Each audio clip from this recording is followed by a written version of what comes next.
Amin ya rabbal alamin. Masalah yang kedua iaitu Tuhan itu bersetuju pada menjadikan satu makhluk. Situ.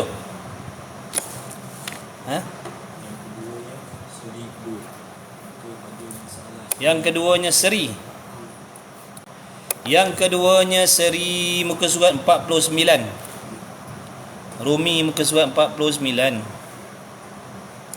Yang keduanya seri kedua, yakni kedua-dua. Kita masih lagi membicarakan tentang dalil, bukti yang dalil akli, dalil akal, dalil akli, bukti yang menunjukkan bahawa sesungguhnya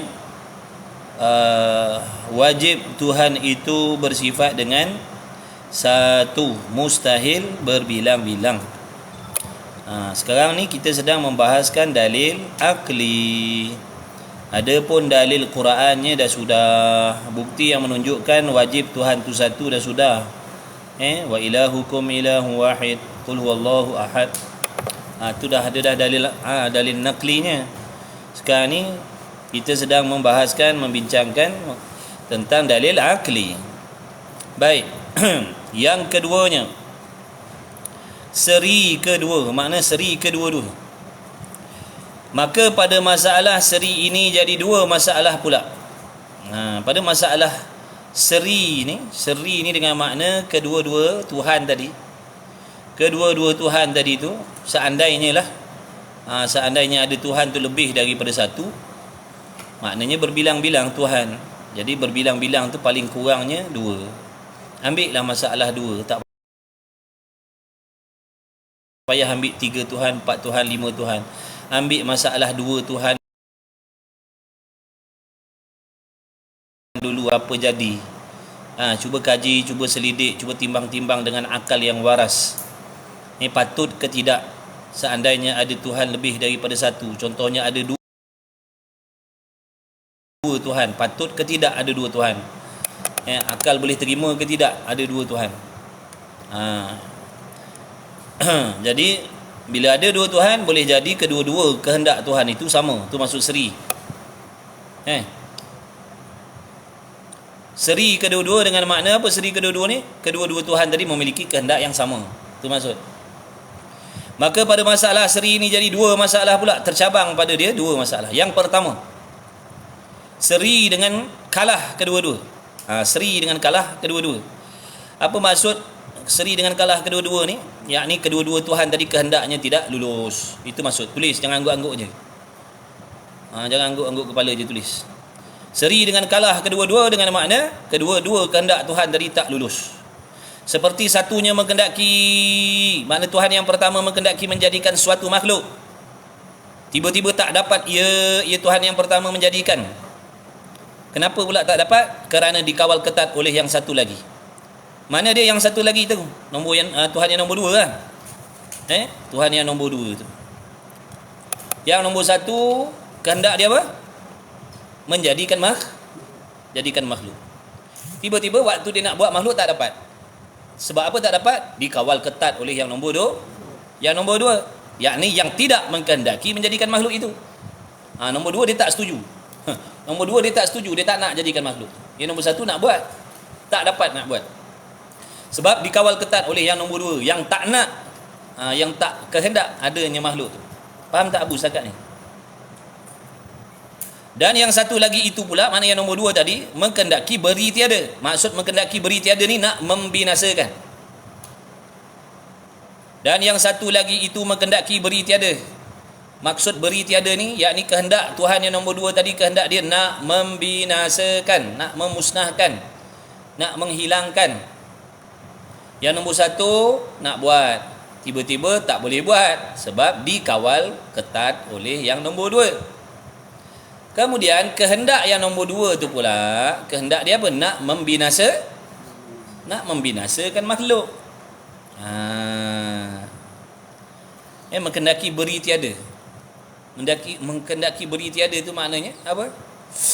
Nak membinasa. Tulis, catat, dobit, jangan malas. Nanti boleh baca sendiri. Dah ada catatan, boleh baca sendiri.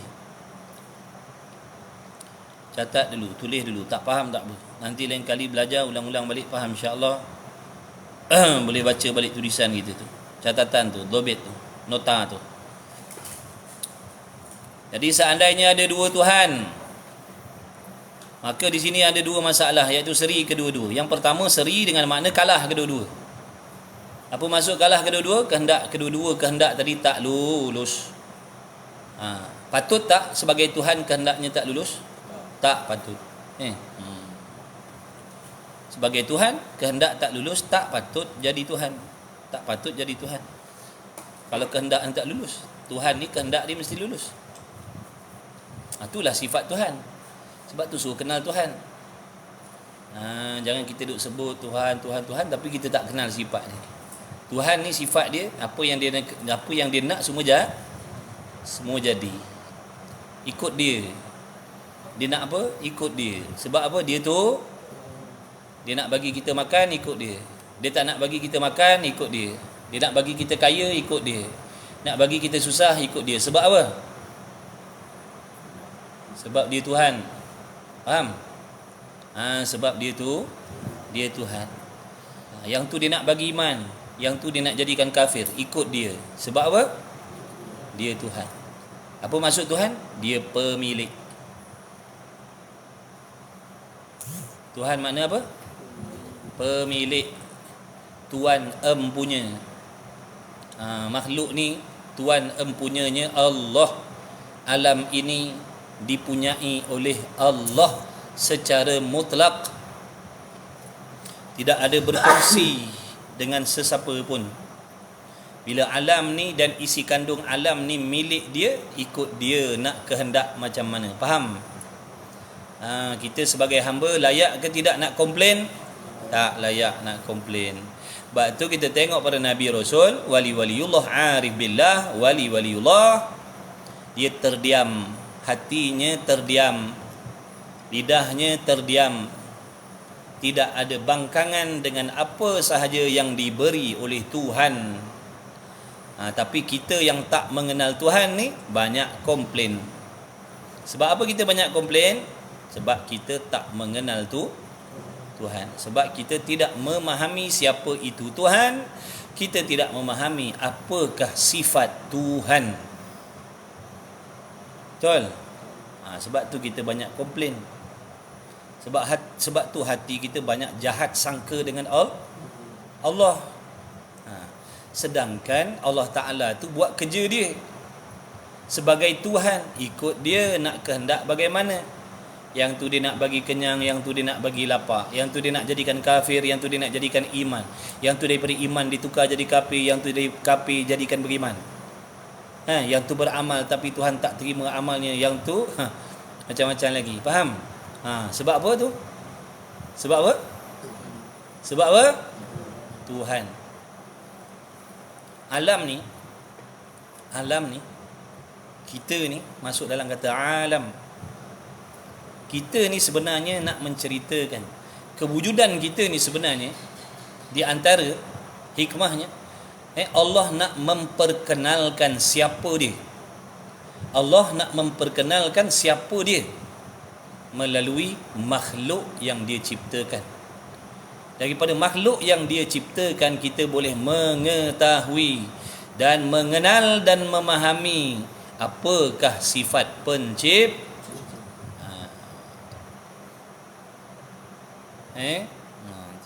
Jadi makhluk ni nak menceritakan sifat Tuhan tu. Makhluk ni nak menceritakan, nak menggambarkan tentang sifat yang mencipta. Tengok makhluk. Itulah nak menceritakan pemilik dia.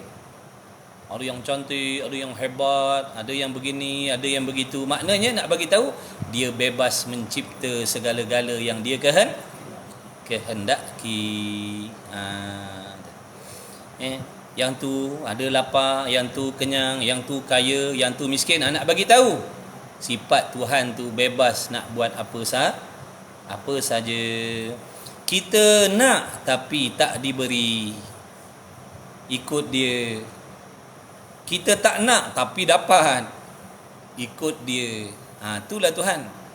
Itulah sifat tu, sifat Tuhan. Boleh tak nak komplain? Tak boleh nak komplain. Tak layak kita nak komplain. Kalau kita komplain maknanya kita tak kenal Tuhan. Kalau kita komplain maknanya kita biadab dengan Tuhan. Kalau kita komplain kita biadab dengan Allah. Na'udzubillah. Silap boleh rosak akidah. Silap boleh rosak akidah. Bila dia meragui sifat Tuhan ni bebas mentadbir, habislah dia. Sebab sifat Tuhan tu bebas mentadbir. Tiba-tiba kita ragu, kita kata tak boleh patutnya. Tuhan tak boleh buat macam ni. Tuhan tak adil buat macam ni. Rosak akidah. Kufurlah dia, na'udzubillah min zalik. Jadi orang yang tak kenal Tuhan, dia akan dekat dengan kufur. Orang yang tak kenal Tuhan, dia dekat dengan kufur, dekat dengan kafir. Makna mudah jadi kafir. Kadang-kadang dia tak sedar. Dia membuat ataupun dia bercakap benda yang mengkafirkan diri dia. Sebab dia jahil, dia tak tahu. Orang kalau ada ilmu dia tahu. Cakap macam ni boleh, cakap macam ni tak boleh. I'tikad macam ni boleh, i'tikad macam ni jadi kafir.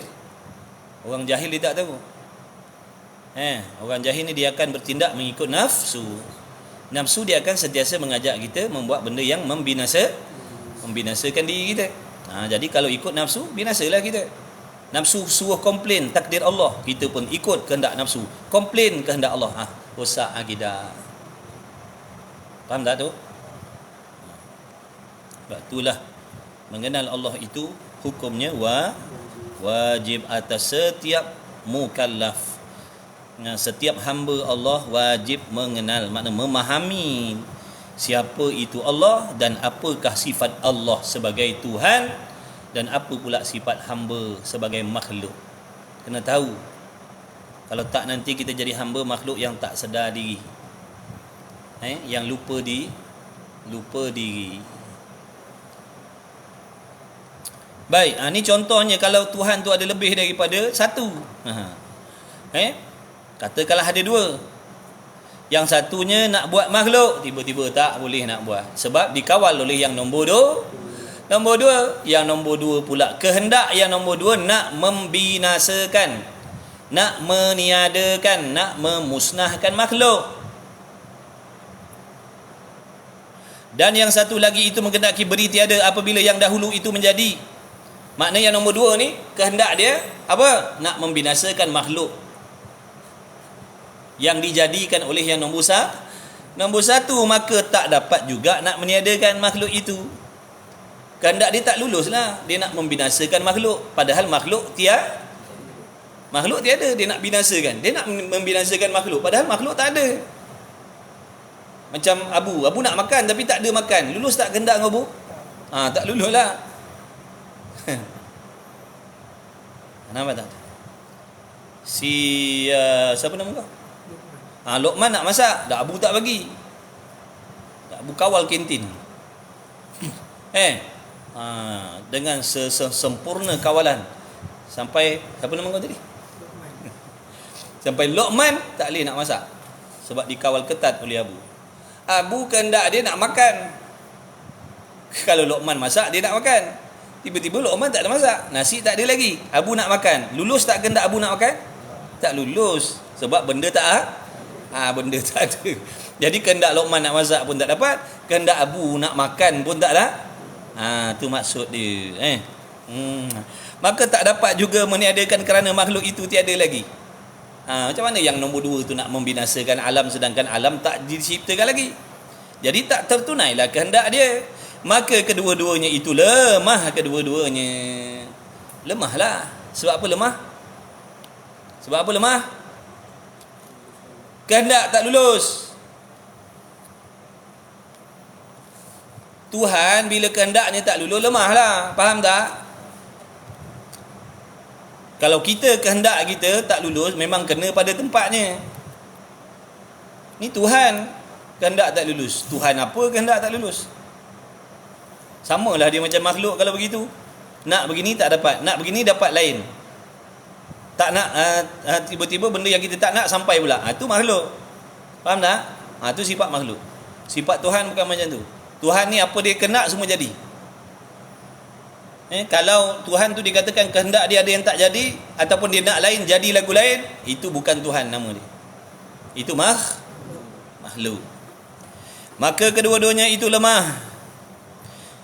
Kerana tidak hasil kehendak bagi tiap-tiap satu itu, dan jika lemah kedua-duanya nescaya tidak dapat sesuatu daripada makhluk ini, dan iaitu tidak ada makhluk batil. Salahlah nak kata makhluk tak ada. Batil, bohong, dusta. Kerana apa? Kerana makhluk ini ada dengan musyahadah. Kerana makhluk ni dah ada dah dengan musyahadah. Kerana makhluk ni dah ada, dipandang, disaksikan oleh mata kepala kita sendiri. Habis. Kalau begitu, ni natijah dia. Ni natijah dia. Kalau begitu tetaplah Tuhan itu satu, tidak berbilang kalau macam tu akal kita tak boleh nak terima lah, nak mengatakan ada dua ataupun lebih daripada satu tu Tuhan. Akal tak boleh terima. Akal tak boleh terima. Tak boleh terima. Sebab apa tak boleh terima?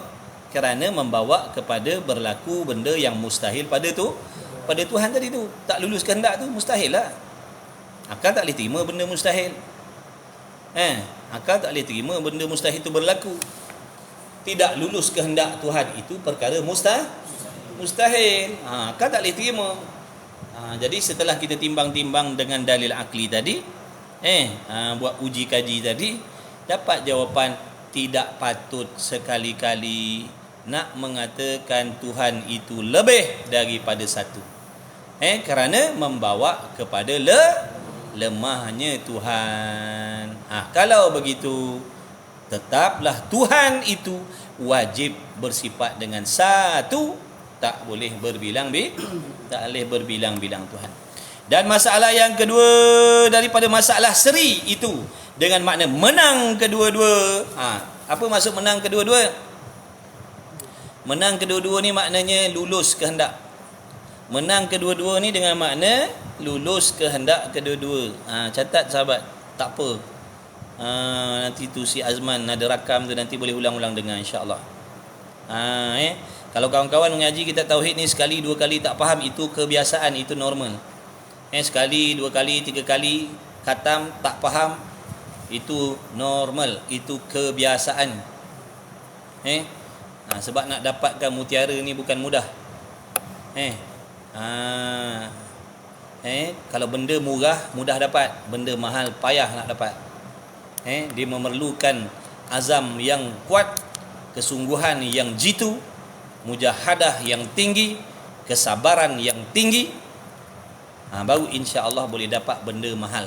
Akidah mahal ke tidak? Mengenal Tuhan tu mahal ke murah? Mahal ke murah kenal Tuhan? Mana mahal? Mahal ke tidak kenal Tuhan? Oi. Mahal.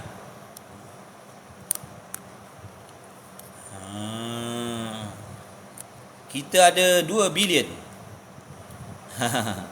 Tapi tak kenal Tuhan. Yang seorang ni fakir miskin, tapi dia kenal Tuhan. Mana bernilai sisi Allah? Si miskin yang mengenal Allah tadilah yang bernilai. Faham tak? Jadi mengenal Allah ni benda mahal. Jadi kena sabar banyak putus asa tak dapat, patah balik tak dapat, alif but cabut lagi tak dapat. Orang yang sabar, istiqamah, insya-Allah akan dapat. Boleh tak sekarang Allah bagi kita faham yang sempurna? Kuasa tak Allah nak memberi kefahaman dengan sempurna walaupun kita baru sekali mengaji? Allah Maha Kuasa nak buat. Tapi Allah tak kehendak. Kerana apa? Allah nak memberi kita peluang bersabar, peluang bermujahadah, peluang berharap dengan Allah, peluang istiqamah, peluang seringkali hadir majlis ilmu. Seandainya malam ni pertama kali kita mengaji, malam ni diberi kefahaman dengan sempurna, boleh jadi barangkali di masa-masa yang akan datang kita tak nak mengaji dah. Rugi tak? Rugilah walaupun dah pandai. Tapi rugi apa? Rugi pahala menuntut ilmu.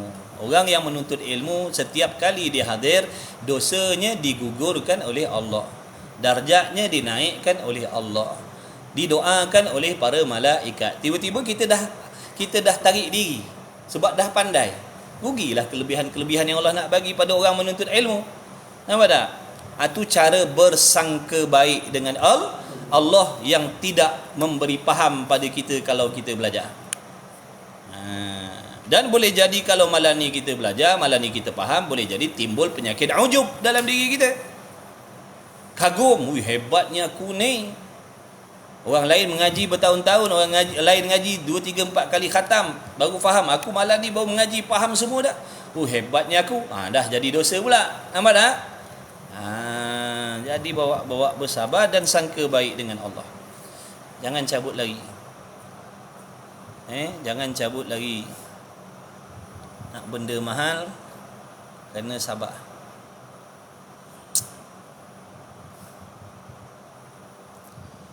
La haula wala quwwata illa billah. Ngaji sahabat, ngaji sungguh-sungguh sahabat.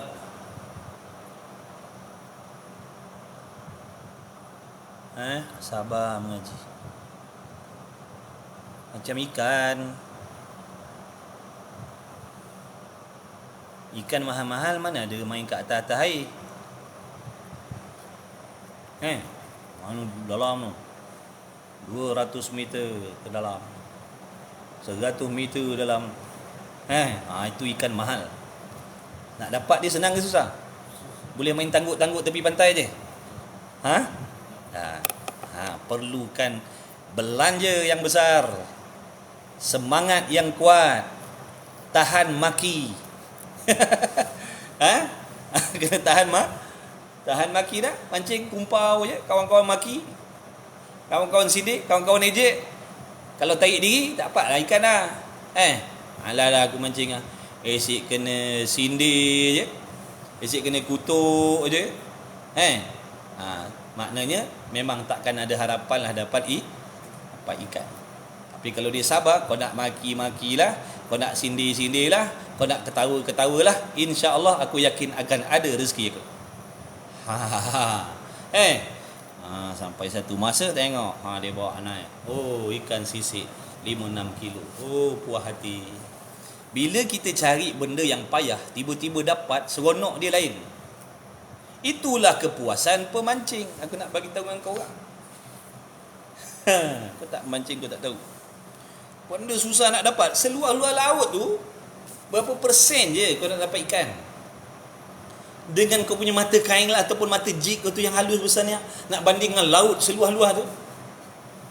Ikan bukan duduk bersila, duduk meratit, berzikir situ. Dia mengayau sini, mengayau sana.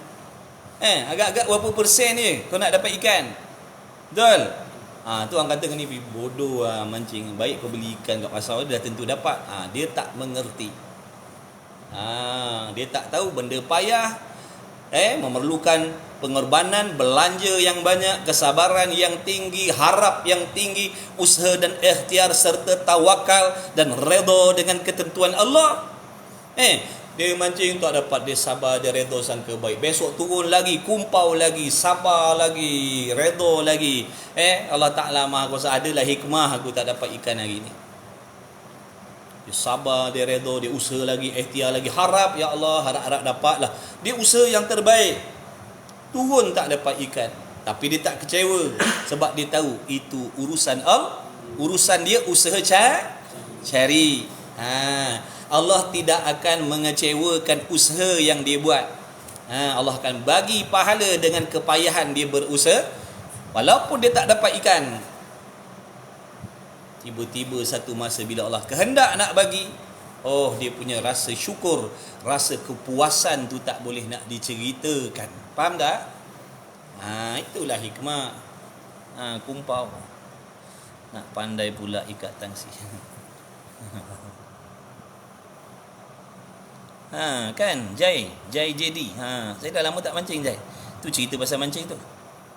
Kamu tak mancing. Doa-doa dia.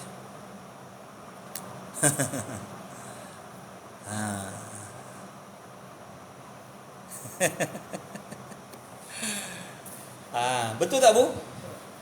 Kau payah nak dapat, tiba-tiba kau dapat, kau punya menyerit. Oi!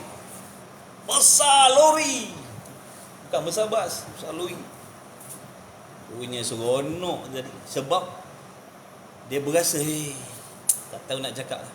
Sekian lama bersusah payah mengaji, tak faham, pening. Orang cakap macam-macam, orang kata bodoh, orang kata bebal, orang kata buang masa. Sabar je. Tiba-tiba Allah bukakan pintu kepahaman. Dia punya kepuasan, tak tahu nak cerita. Faham tak? Macam itulah sahabat. Abu. Ada Abu. Dan masalah yang kedua daripada masalah seri itu dengan makna menang kedua-dua itu seperti satunya menghendaki beri ada suatu makhluk, maka menjadi ia akan dia, dan yang satu lagi pula hendak meniadakan makhluk itu, maka meniadakan ia akan dia makhluk, dan hasillah kehendaknya. Okey, masalahnya begini. Luqman, kau pula lah. Siapa nama kau? Hafiz. Okey, buat contoh gini. Hafiz nak masak burger. Hafiz nak masak burger. Dia lapar malam-malam duduk pondok lapar, perut kongeng. Dia nak masak burger. Dia pun masak burger. Lulus tak kehendak dia? Lulus kehendak dia. Dak Abu, kehendak dia nak membinasakan burger. Nak meniadakan burger. Pun lulus juga kehendak Abu. Jadi kehendak dia nak buat burger pun jadi, kehendak dia nak meniadakan burger pun jadi. Jadi pada si burger tadi tu berhimpun dua sifat yang berlawanan. Sifat burger tadi apa? Burger itu bersifat ada dan tiada. Dah kehendak dia nak buat jadi, kehendak dia nak tak adakan pun jadi. Jadi berhimpun pada satu makhluk tu dua benda yang berlawanan. Akal boleh terima tak? Ada dan tiada berhimpun dalam satu masa dan satu tempat, akal boleh terima ke tidak? Tak boleh. Benda mustahil. Ni yang kata tadi. Meskipun kita kata kedua-dua kehendak Tuhan tadi lulus, tapi dalam masalah ni membawa kepada mustahil. Yang satu nak menjadikan alam, ada alam. Yang nombor dua nak meniadakan alam, tiada alam. Jadi pada alam, jadi kalau orang tanya alam tu bersifat dengan apa? Oh, alam itu bersifat dengan ada dan tiada. Boleh? Akal tak boleh terima. Tu cerita dia. Maka meniadakan dia. Dan keduanya itu lemah kerana berlaku pada makhluk itu berhimpun dua perkara yang berlawanan, iaitu ada nisbah kepada yang menjadikan, dan makhluk itu juga bersifat dengan tiada nisbah kepada yang tiadakan, yang meniadakan. Dan berhimpun dua perkara yang berlawanan pada satu benda itu hukumnya mustahil. Akal tak boleh terima. Akal tak boleh terima lah. Berhimpun pada satu makhluk tu dua benda, dua sifat yang berlawanan, ada dan tiada. Kalau ada di masa lain, tiada di masa lain, tu akal boleh terima. Pukul 1 dia ada, pukul 2 dia dah tak ada, tak apa. Akal boleh terima. Pukul 2 dia ada, pukul 2 1 minit dia tak ada, tak apa. Ini tepat pukul 2 tu, benda tu ada dan juga tiada. Mana boleh terima? Kalau ada dan tiada tu lain-lain waktu, tak apa. Satu masa tu makhluk tu ada, sebab yang nombor satu tadi buat. Dan pada waktu tu juga makhluk tu tiada, sebab yang nombor dua tu membinasakan. Ada dan tiada. Boleh Bu? Tak boleh. Kau nama siapa? Kan tak sebut nama mengajuk. Apa nama kau? Naufal. Kau siapa nama? Azrai. Luqman. Azrai kau siapa nama? Hafiz. Aku dah cakap suruh buat name tag, kau tak nak buat. Pakai name tag lah, senang aku nak panggil. Aku ni pelupa. Banyak akan semut. Nampak tak tu? Faham tak masalahnya tadi? Faham tak? Yang nombor satu nak buat makhluk lulus. Yang nombor dua nak menyediakan makhluk pun lulus. Jadi pada makhluk tadi ada dan tiada ni benda mustahil. Ada dan tiada berhimpun dalam satu tempat pada satu benda dalam masa sama, mustahil, akal tak boleh terima. Kalau akal ni boleh terima, maknanya ada masalah pada akal dia. Kalau akal ni boleh terima, maknanya ada masalah pada akal dia. Betul bu?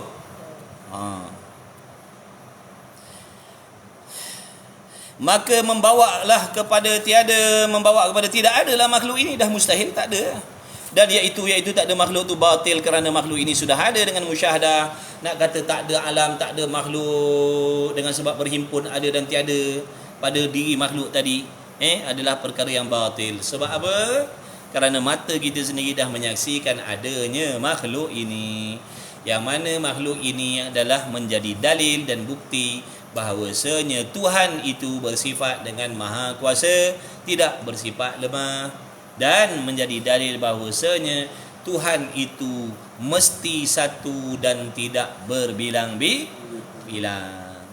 Kita ni Abu, kita ni bukti adanya Allah, kita ni bukti ketunggalan Allah, kita ni bukti Allah tak serupa dengan makhluk, kita ni bukti Allah maha mengetahui segala-gala, kita ni bukti maha suci Allah daripada sebarang kelemahan. Faham tak? Jangan kita bila sebut alam nampak, alam langit bumi ni, terlupa diri kita pula. Kita ni sebahagian daripada alam lah. Masiwallah, selain daripada Allah. Masih Pak Wan, kasih semua.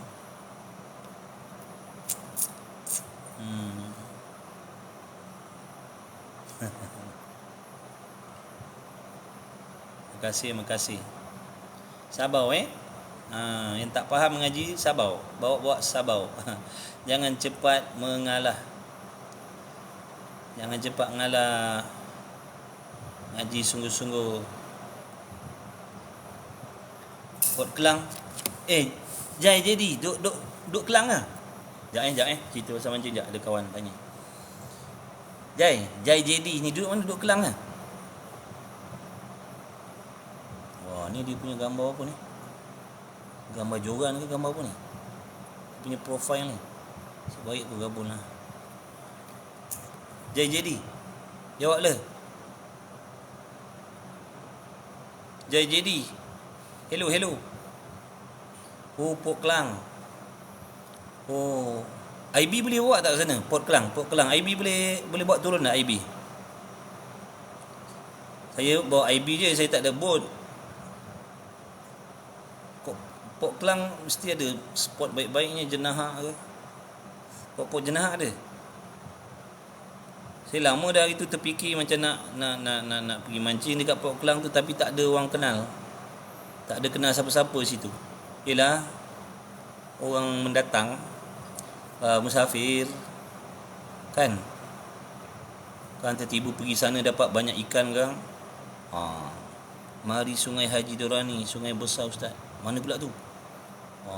Ni banyak offer ni. Mari Sungai Haji Dorani, sungai besar. Dekat Inggeris ni. Masya Allah. Boleh je datang sini, saya boleh bawakan.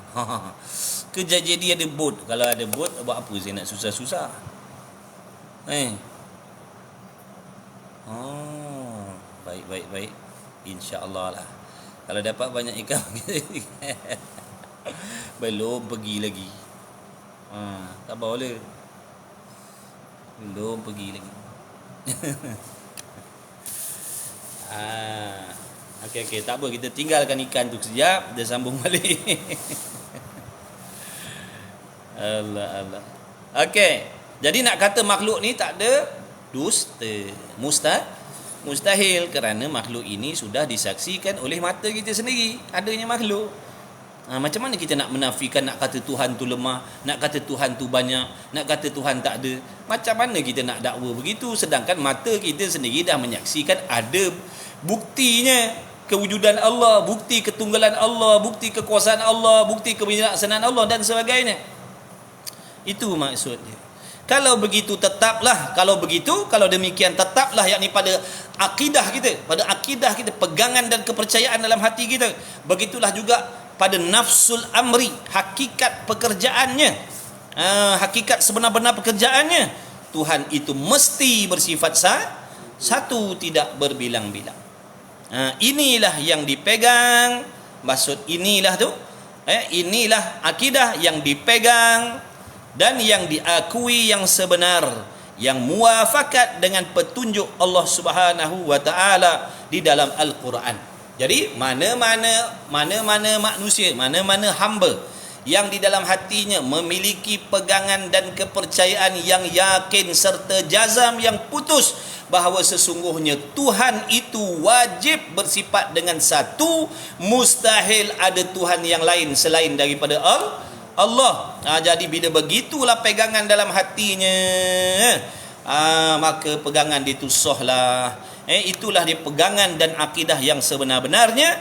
Kerana apa sebenar? Kerana muafakat, sama seperti yang Allah sebutkan di dalam Al-Quran. Mana dalilnya? Ni dalil Qurannya.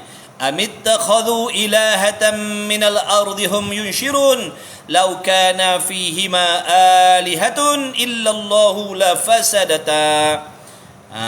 Atau mengambil kamu akan Tuhan yang lain daripada bumi ini. Tengok surah Al-Anbiya lah, kalau nak tahu erti maksud dia, huraian dia panjang-panjang, boleh tengok surah Anbiya ayat 21-22. Tapi kena bergurulah, jangan baca sendiri tafsir Quran, bahaya. Kan kita faham kod sendiri, faham kod nafsu, faham kod setan nanti. Atau mengambil kamu akan Tuhan yang lain daripada bumi ini, bermula mereka itu berhamburan sekalian mereka itu. Bermula mereka itu berhamburan mereka itu. Ni dalilnya. Ini syahid dia. Jikalau adalah pada menjadikan langit dan bumi itu Tuhan lain melainkan Allah. Allah sendiri sebut dalam Quran, kalaulah ada. Nampak tu, dalam Quran pun Allah Ta'ala sebut lau, jikalau. Nampak tak? Dalam kitab kita ni pun, kalau dalil akli pun begitu, ikut tarik Quran, nak suruh fikir. Jikalau bukan nak main-main. Kita jikalau dalam kitab sifat 20 ni, jikalau tiada Tuhan, jikalau Tuhan baharu, jikalau Tuhan tiada, jikalau Tuhan berbilang-bilang, bukan nak main-main. Itu nak cari dalil, faham? Nak cari dalil, bukan nak main-main. Seperti yang didakwa oleh pahaman-pahaman Wahabi tu, mengatakan orang belajar sifat 20 ni nak main-main dengan Tuhan. Jikalau kata dia. Orang bukan nak main-main, orang mengaji ni. Kau je yang tak tahu orang mengaji, kau kata orang main-main pula. Dia kata jikalau. Dalil, nampak tak? Dalam Quran pun Allah sebut lau kana. Apa maksud lau kana? Jikalau adalah. Lau tu makna jikalau adalah pada menjadikan langit dan bumi itu ada Tuhan yang selain daripada Allah, jawabnya nescaya. Jawab lau. Nescaya itu jawab bagi lau.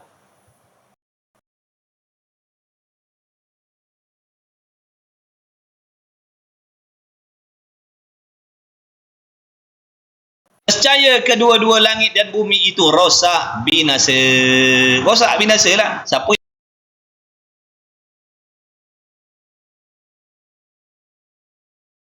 yang kata tu? Siapa yang kata tu? Rosak binasa lah. Siapa yang kata tu? Kita tengok langit bumi ni rosak binasa ke? Ada elok, cantik, tersusun aja. Rosak ke tidak? Tidak. Itulah dalilnya, tidak ada Tuhan selain daripada Allah. Allah kata, kalau ada Tuhan yang lain dalam menjadikan langit dan bumi ini, dalam langit dan bumi ini kalau ada Tuhan yang lain, nescaya rosak binasalah. Dah ni tak rosak binasa, menunjukkan tiada Tuhan kecuali Allah sahaja. Ni dalil juga ni. Ayat ni juga merupakan dalil naqli. Dalil naqli, bukti yang menunjukkan di atas pegangan dan kepercayaan kita bahawasanya Tuhan itu mesti bersifat satu, tidak Tidak berbilang-bilang. Jangan lupa. Daripada awal lah itu. Awal bab wadaniyah ni. Ketunggalan Allah bermaksud terbahagi kepada 3 maksud. Ketunggalan Allah tu terbahagi kepada 3. Yang pertama, keesaan ataupun ketunggalan pada zatnya. Yang kedua, ketunggalan pada sifatnya. Yang ketiga, ketunggalan pada af'alnya, perbuatannya Allah. Tengok balik. Ulang kaji balik. Sebab tu suruh beli kitab. Bila lupa boleh tengok balik, boleh rujuk-rujuk selalu sambil dengar video yang kawan kita Azman ni tolong rakam. Nanti waktu bila-bila free buka video, buka kitab. Ulang kaji macam tu. InsyaAllah siapa bersungguh, dialah cepat dapat. Kalau dengar macam ni memanglah faham. Takut nanti esok lusa lupa dah. Nak rujuk kitab tak ada pula. Beli kitab sahabat. Siapa yang nak ngaji, beli kitab. Beli kitab. Tak rugi. Beli kitab. RM20 je. Dalam beg dekat saya punya TikTok shop tu ada kitab. Boleh tengok dekat VTT saya ada kitab Misbahul Munir. Scroll lah. Kaji-kajian lah sikit scroll. Dah beli Alhamdulillah. Sabar. InsyaAllah Ahmad. Sahabat kita Ahmad semangat ngaji. InsyaAllah ngaji. Ngajilah. Semua kena ngaji tauhid ni. Muda, tua, kaki motor, kaki basikal, kaki bangku, kaki apa lagi? Kaki mancing, kaki apa, semua kena ngaji. Itu mancing, motor itu cerita hal atas dunia punya cerita. Faham? Mengaji ni semua kena mengaji. Belajar ni semua kena belajar. Dunia ni sementara je. Tempat singgah sekejap. Nanti kita nak balik menghadap Allah, akan tinggallah segala hobi-hobi kita tu. Faham Abu? Jadi ngajilah. Siapa dah beli Alhamdulillah. Lah nak bagi semangat yang belum mengaji lah. Dah ngaji Alhamdulillah lah. Baguslah. Alhamdulillah. Ingat dalam hati, ini semua anugerah Allah, ini semua taufik daripada Allah. Jangan memandang kehebatan diri kita, tapi pandanglah kehebatan Tuhan yang memilih kita, diberi taufik untuk belajar. Dulu kita tak dipilih oleh Allah, sekarang kita dipilih oleh Allah. Itulah sifat Tuhan. Yarzuqu man yasha, dia maha kuasa merezekikan kepada siapa-siapa yang dia kehendak. Alhamdulillah. Abu Garcia, itu jenama baik. InsyaAllah usaha. Ejah, siapa lagi? Ngaji ni semua kawan-kawan ni ramai yang dah ikut kelas, ramai yang dah ada kitab. Boleh. Tanya kawan-kawan kita kat dalam ni. Saling berkenalan, saling bersahabat kerana Allah, kerana ilmu. Mudah-mudahan perkenalan kita, persahabatan kita mendapat redha daripada Allah Subhanahu Wa Taala. Ngaji sungguh-sungguh. Abu bagus. Dia orang ni ada buat kes sebenarnya. Saya sabar je ni. Macam-macam report dengar ni. Ponteng, lepak, tak naik kelas. Saya ada sabar je ni pergi tempat yang dilarang. Lepak tempat yang dilarang. Rotan tinggal pula. Bagus dia orang ni semua. Tapi kadang-kadang bakau darah juga budak-budak ni. Tak, malam ni tak bawa. Hari tu dah kena violation. Buat tunjuk rotan. Terpaksa tinggalkan rotan malam ni. Tapi pelempang ada. Kenapa bu? Janganlah. Orang kata atas tu tak boleh naik, janganlah naik. Kena marah kan, kau marah aku balik. Aku marah, kau marah. Tapi kau tak faham sebab apa kau kena marah. Faham tak ni? Orang kata jangan naik, janganlah naik. Mungkin naik atas tu buat apa? Cuba kau ni dengar sikit cakap. Minta maaf. Sabar Kau jangan marah Abu dengan Luqman. Yang lain-lain boleh marah lah. Abu dengan Luqman ni dia orang tak bagi marah. Yang lain disuruh marah. Sekejap. Apa keistimewaan korang ni? Bismillah. Dah, saya kalau sesah, saya sesah semua. Jadi sebelum saya sesat, saya bagi peringatan dulu. Nanti kena sesat, jangan menyesal. Nak sebut dulu kesalahan biar tahu. Jangan ada ngaji betul-betul. Ikut, jaga disiplin. Faham tak ni? Kau ni tak pandai ambil hati Tok Guru lah. Kau buat Tok Guru menyirap dengan kau. Macam mana nak dapat ilmu yang berkat kalau Tok Guru menyirap dengan kita? Adab menuntut ilmu supaya usahakan supaya Tok Guru seronok tengok kita, bukan menyirap, menyampah, meluat. Faham? Meluap-luap. Faham tak? Abu? Telan korang Abu. Tu adab menuntut ilmu. Tak kisah di pondok ke, di madrasah ke, di masjid surau ke. Jangan buat benda-benda yang menjadikan hati Tok Guru kita tak seronok dengan kita. Tu nak cerita adab menuntut ilmu. Adab menuntut ilmu ni banyak. Itu di antaranya. Siapa nak ilmu berkat, kena buat sesuatu yang menjadikan asbab guru senang dan seronok tengok kita. Kalau Tok Guru teringat kita, dia teringat dalam keadaan dia seronok, bukan dia teringat dalam bukan dia teringat dalam keadaan dia menyirap, meluap. Faham? Cakap tunduk. Faham apa? Lagi. Mana lagi? Itu iklan lah tu sambil-sambil. Jangan sampai aku sesang kau nanti. Aku dah dapat report ni. Dapat report ni main-main. Kemudian katanya musannif lagi, maka nyatalah pada petunjuk Allah Ta'ala di dalam ayat itu. Mana petunjuk Allah tadi itulah? Ayat tadi tu. Amit takhadhu tu ila akhirih tu.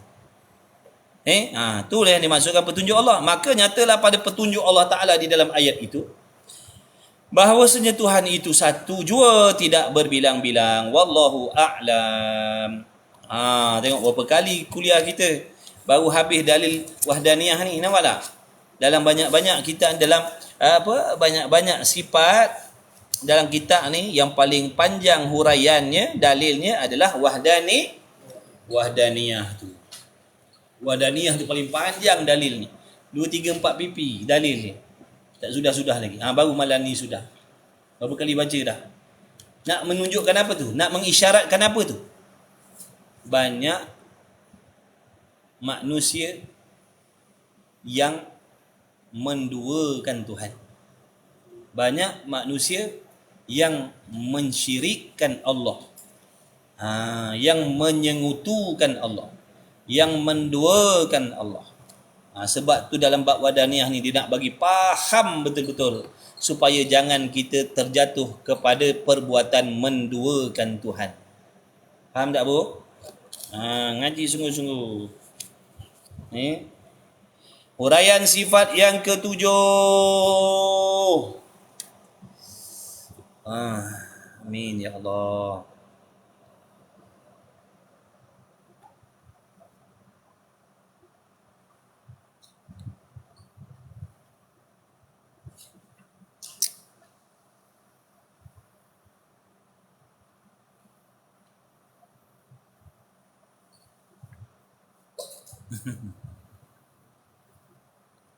Ustaz marah Wahab.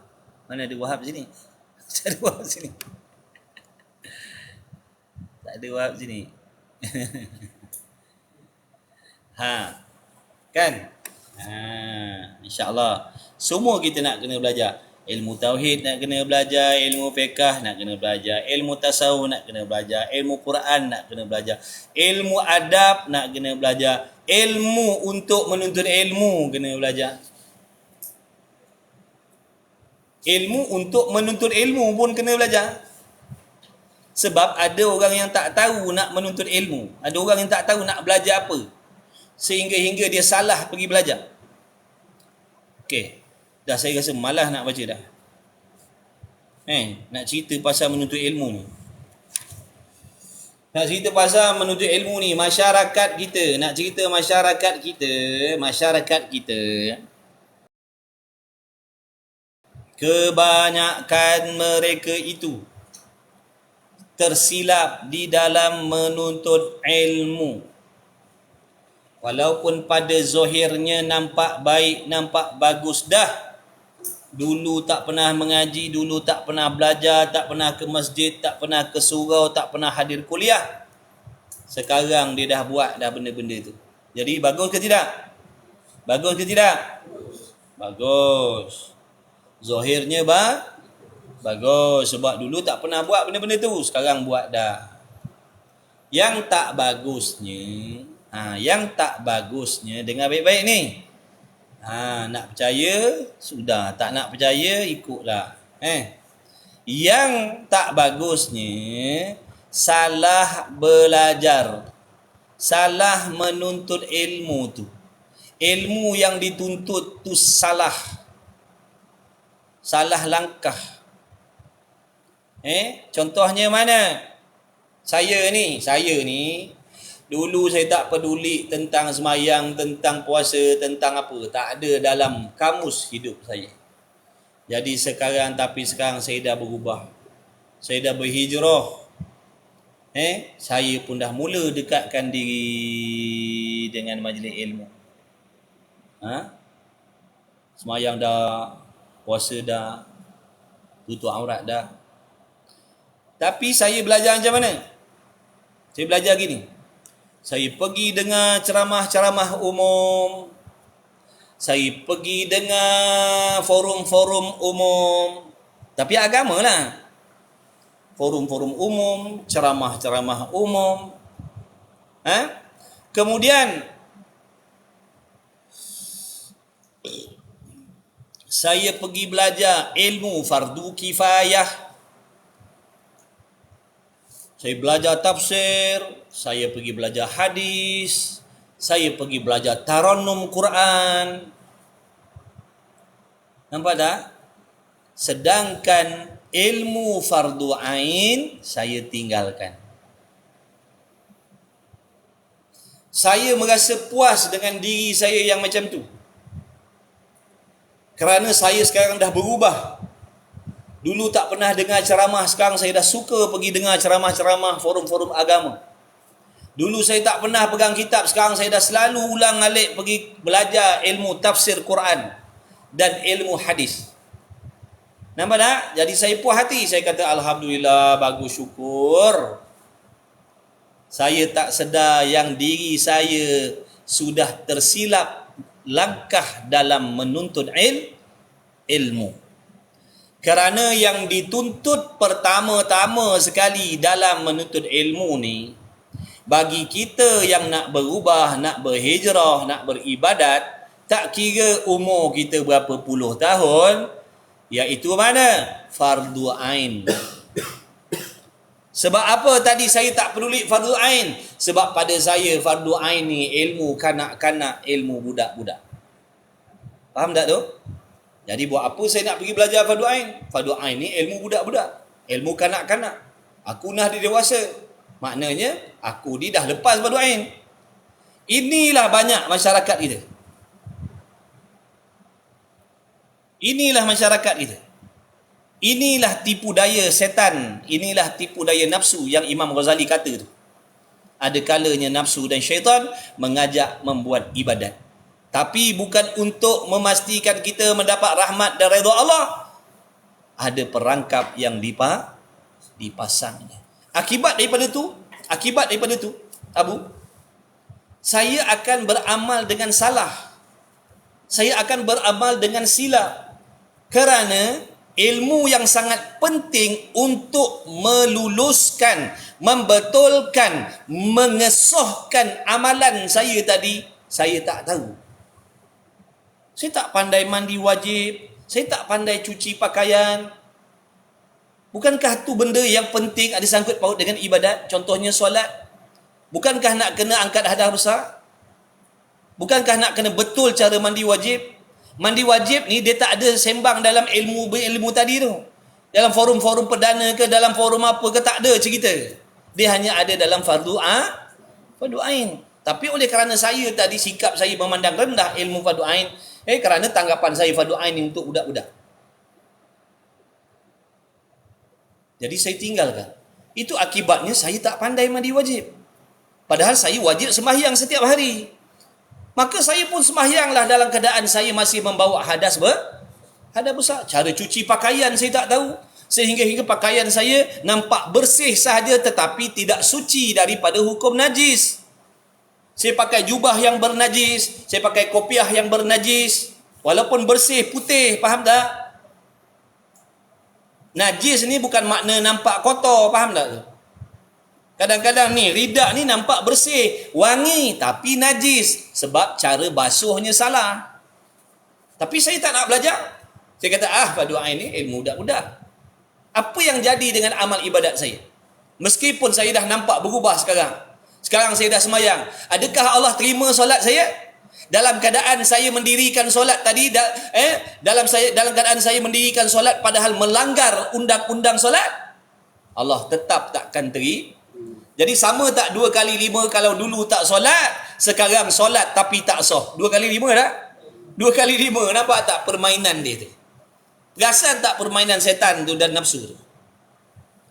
Hati-hati sahabat. Hati-hati. Ni saya nak cakap, makna siapa nak dengar, dengarlah. Tak nak dengar, peduli. Siapa berasa tak nak terima apa yang saya cakap, tu terpulanglah. Saya nasihat. Sebab kasihan tengok orang yang berhijrah tapi salah langkah. Imam Ghazali pesan dalam menuntut ilmu tu sendiri banyak tipu daya. Dalam nak mencari ilmu tu sendiri banyak tipu daya. Jadi kalau kita tak waspada, sahabat, kalau kita tak waspada, sahabat, nanti kita menyesal. Orang lain berhijrah, amalnya betul dan diterima oleh Allah. Kita berhijrah, dapat dosa pula dah. Dah kalau solat tak sah, dosa dah, Abu? Puasa tak sah, dosa dah? Jadi orang lain yang berhijrah dapat banyak pahala, kita hijrah dapat dosa pula dah. Jadi 2 kali 5 lah dengan hidup kita yang sebelum ni. Sebab tu dengar nasihat alim ulama'. Dengar. Ulama' tu, dia nasihat kita bukan sebab ada kepentingan dia. Dia tak ada darah daging dengan kita pun. Bak kata kita kubur masing-masing. Apa yang kau nak heboh sangat? Dia tak nak kita rugi. Dia tak nak kita menyesal. Kerana mereka lebih tahu dan lebih faham tentang perjalanan ibadat dan perjalanan akhirat. Jadi dia dah nampak bahayanya kalau kita berterusan macam tu. Dia nampak betapa ruginya kalau kita ni berterusan, merasa cukup, berasa puas, berasa dah sempurna dengan kita pergi menghadiri majlis-majlis ilmu ataupun pergi dengar ceramah-ceramah umum, kuliah-kuliah umum macam tu. Bukan saya nak sebut benda tu tak baik. Benda tu baik. Tapi tidak dapat nak menyempurnakan tuntutan ibadat kita. Kerana dalam program-program yang macam tu, dia hanya menyentuh benda yang rambang-rambang. Cerita tu sikit, cerita tu sikit, cerita tu sikit, cerita tu sikit. Pernah tak selama ni kawan-kawan pergi mana-mana dengar ceramah umum, dia ajar kita akidah ni sama seperti mana yang sebut dalam kitab ni, A to Z. Dalam ceramah tu ada? Dalam ceramah maulid ke? Ada tak dalam ceramah maulid tu duk cerita daripada A to Z pasal akidah? Dah. Ceramah-ceramah macam tu nak menimbulkan kesedaran supaya kita dekatkan diri dengan Allah. Seterusnya kita kena bijak mengatur bagaimana nak mendekatkan diri. Kerana tadi dengan kita mendengar ceramah-ceramah tadi tu dah menimbulkan kesedaran. Maknanya aku ni nak kena berubah, aku ni nak kena berhijrah. Maka kitalah nak kena bertindak dengan betul. Apa yang perlu aku buat? Kalau aku dah nak mula nak dekat dengan Allah, dah mula nak beribadat, apa benda yang aku perlu buat? Apa ilmu yang aku perlu belajar terlebih dahulu? Ilmu mana yang aku nak kena tumpukan terlebih dahulu agar ibadat aku betul dan diterima oleh Allah? Tapi kalau kita tadi tu terpesona dengan bisikan nafsu, itu setan yang mengajak kita buat amal dia. Pergi belajar, pergi dengar ceramah-ceramah umum. Ceramah rajin, kalau ceramah umum penuh ramai, tapi fardu ain tak mengaji. Nampak tak, Abu? Nampak tak sahabat? Perasan tak sahabat? Oi, sahabat. Ciklah jawab. Perasan tak? Betul sahabat. Kadang-kadang ada di kalangan kawan-kawan kita tak perasan. Kadang-kadang kawan kita tak perasan. Tuan empunya diri macam saya tadi, saya rasa saya dah betul sebab dulu saya tak pernah semayang. Dulu saya tak pernah mengaji, dulu saya tak pernah duduk dalam ceramah. Sekarang ni saya selalu duduk dalam ceramah. Selalu dengar ceramah-ceramah. Tapi ceramah yang saya dengar tu bukan nak menyentuh fardu ain. Dia lebih nak menyentuh kepada fardu kifayah. Fardu kifayah, benda umum-umum. Tak ada sentuh pasal mandi wajib, tak ada sentuh nak ajar kita pasal haid, nifas, istihadah. Tak ada sentuh benda-benda tu pasal akidah. Bagaimana nak membezakan akidah yang betul, bagaimana nak membezakan akidah yang salah. Macam mana nak baca Quran dengan betul. Tak ada dalam ceramah-ceramah tu. Ada dalam ceramah-ceramah tu ajar tajwid. Mana ada? Maksudnya begini. Dulukan fardu ain tauhid untuk kita memahami akidah yang betul. Sebab akidah yang betul ni menjadi pancang utama dalam diri mukmin. Nak memastikan iman seseorang itu sah ataupun tidak, akidah yang betul. Maka ilmu tauhid ni yang kita sedang belajar ni adalah ilmu nombor 1 kena ngaji. Supaya kita boleh membezakan mana akidah yang sesat dan mana akidah yang betul. Bila dah tahu salah, sesat, tinggalkan. Bila dah tahu yang betul, ambil, pegang sungguh-sungguh dalam hati. Itu akidah. Tapi kalau kita tak nak belajar tentang akidah, kita sibuk dengan tafsir, sibuk dengan hadis yang memang dalam tu ada cerita pasal akidah tapi secara umum. Dia tak akan khusus seperti mana yang sebut dalam kitab akidah secara khusus. Memang nak ajar, memang nak bagi faham tentang akidah. Bukan kita kata dalam hadis, dalam tafsir tak ada cerita pasal akidah. Ada, tapi umum. Untuk kita orang awam ni tak boleh ambil apa-apa pun daripada situ. Jadi kena mengaji tauhid secara khusus. Ngaji maknanya kita nak kena ada jadual khusus ngaji tauhid. Untuk diri kita, tu kata fardu ain tu. Kemudian kena belajar fiqh pula. Fiqh ni fardu ain. Sebab apa? Dalam fiqh ni nak ajar kita tentang halal haram. Tentang undang-undang, syarat-syarat dan rukun-rukun ibadat. Kalau nak solat, apa mesti yang kena ada pada diri kita? Nak kena elakkan daripada apa? Supaya ibadat yang kita buat tadi jangan batal. Kena pastikan ibadat yang kita buat tu sah. Macam mana nak memastikan solat kita sah? Begini. Kalau buat begitu, walaupun solat takkan sah. Solatnya batal. Jadi fiqh kena belajar. Kena ada jadual khusus ngaji fiqh. Fiqh Syafi'i, faham? Tak payah nak mengaji fiqh Hambali, Hanafi, Maliki itu. Itu mazhab mereka, mazhab lain. Kita di Asia Tenggara ni, Malaysia ni khususnya bermazhab Syafi'i. Jangan terikut dengan orang yang tak bermazhab tu. Jangan terikut dengan pahaman yang tidak bermazhab tu. Jangan. Wajib bermazhab. Salah satu daripada 4 mazhab wajib. Faham tak? Tapi dah ramai-ramai keliling kelalang kita, adik-beradik kita semua bermazhab Syafi'i. Kita ngaji Syafi'i. Ngaji fiqh Syafi'i.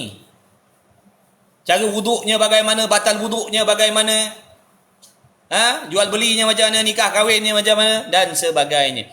Jadi ilmu fardu ain yang kedua apa? Ilmu fiqh ataupun ilmu syariat nama panggil. Jadi kita mesti kena ada jadual khusus pengajian berkitab mengaji fiqh. Yang ketiga, selain daripada akidah nak kena betul, selain daripada nak kena tahu, nak kena faham, nak kena pandai tata cara buat ibadat, mesti hatinya ikhlas. Mesti ada ihsan dalam hatinya. Mesti ada keikhlasan dalam hatinya sewaktu dia buat ibadat. Supaya ibadatnya diterima dan layak mendapat pahala. Jadi macam mana nak menghasilkan ikhlas? Apakah ilmu yang nak membawa kita kepada ikhlas ni? Ilmu tasawuf. Supaya kita menjadi orang yang beribadat, yang ada ihsan dalam hati dengan Allah. Supaya kita tahu menjaga hati, mengelakkan hati, mengawasi hati daripada memiliki sifat-sifat yang menjadi asbab amalan kita dihapuskan oleh Allah. Pahalanya ditolak oleh Allah, pahalanya dibinasakan oleh Allah. Supaya kita tahu bagaimana nak merawat penyakit hati, hasad, macam mana nak rawat penyakit hasad, macam mana nak rawat penyakit dengki, macam mana nak rawat penyakit takabur dan sebagainya. Faham tak? Jadi ilmu fardu ain yang seterusnya, ilmu tasawuf. Ikutlah pengajian kita tu, kitab penawar bagi hati tu ataupun kitab Minhajul Abidin tu. Ada kelas. Beli kitab, ngaji sungguh-sungguh. Kemudian tak memada ni, kalau bacaan dalam sembahyang tunggang langgang, tunggang terbalik, rukun qauli khususnya, membaca ayat-ayat Quran sehingga mengubah erti dan makna Quran yang menjadi asbab batalnya mahu tak mahu kena ngaji tajwid. Tak kisahlah tajwid tadi ikut kaedah Al-Baghdadi ke, ngaji muqaddam ke, ngaji iqra ke, asalkan kaedah yang kita belajar tadi boleh memperbetulkan bacaan Al-Quran di dalam sembahyang khususnya. Bila dah ada 4 ilmu ni dalam jadual kita, ada masa lapang, ada ceramah, ada forum, pergilah dengar, pergilah ikut. Faham tak? Sesekali ataupun nak pergi dengar-dengar juga tentang makna ayat-ayat Allah. Nak tahu, nak ngaji juga tafsir, pergi. Boleh, tak ada masalah. Kadang-kadang nak pergi dengar orang-orang, tok-tok guru baca kitab-kitab hadis. Pergi dengar, tak apa. Yang penting 4 ni jangan tinggal.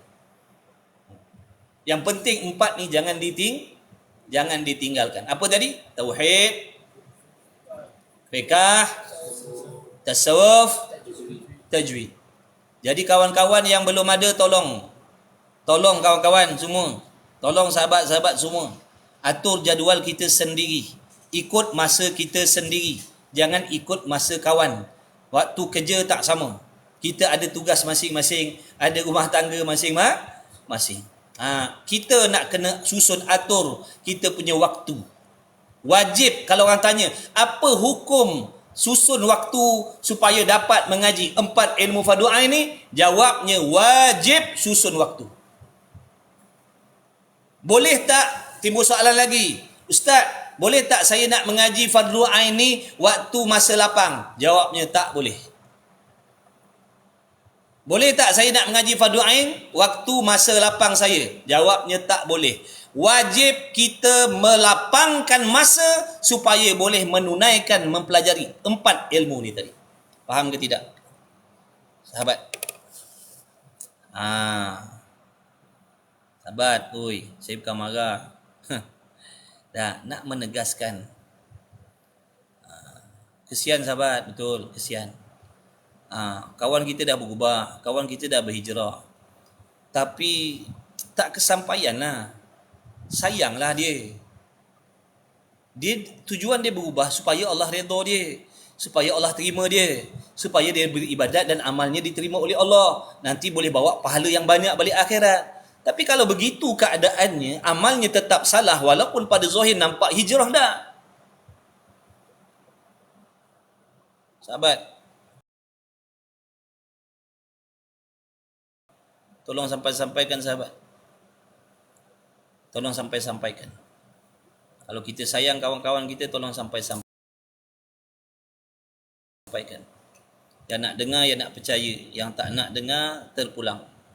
Yang berasa dirinya betul dengan belajar cara macam tu, ikut suka hati, itu terserahlah kepada kalian sendiri.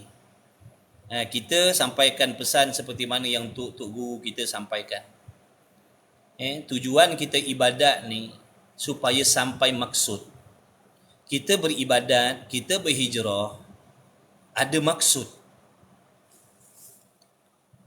Kalau kita berhijrah, kalau orang tanya, apa maksud kau hijrah? Apa maksud kau hijrah? Apa maksud kau tinggalkan dunia lama kau?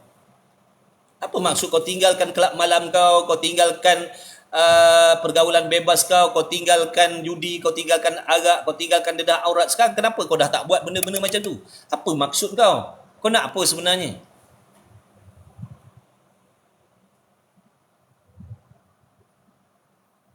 Nak apa sebenarnya?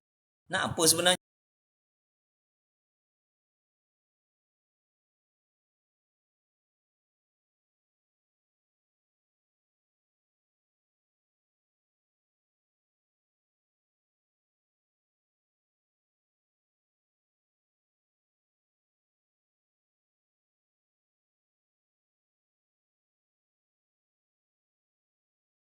Akhirat. Sebab aku takut alam kubur besok aku balik, aku tak boleh nak jawab soal jawab dalam kubur.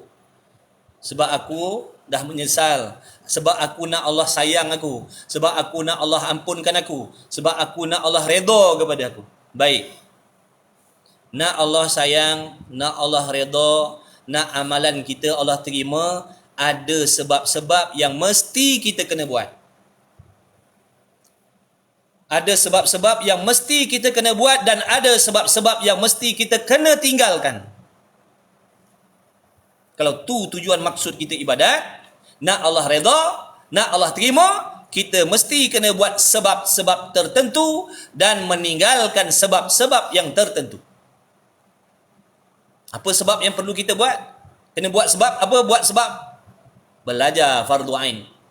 Tumpukan fardu ain. Meskipun sekarang usia kita dah 60 tahun, sekarang usia kita dah 80 tahun, bila kita nak hijrah, nak buat ibadat, kena ngaji fardu ain. Kalau tak, solat kita takkan diterima oleh Allah. Walaupun sekarang kita dah berubah nak menjadi orang yang solat. Dulu kita tak solat, sekarang kita nak jadi orang yang mendirikan solat, tak nak tinggal solat. Takkan guna, takkan ada faedah solat yang kita buat hari-hari kalau dan tak tinggalkan solat kalau cara mendirikan solat tadi tidak mengikut sebab-sebab yang disuruh oleh Allah. Ibadat ni bukan main ikut nafsu suka hati. Rasa-rasa dah solat, rasa-rasa dah betul, tak boleh. Saya sampaikan sahabat.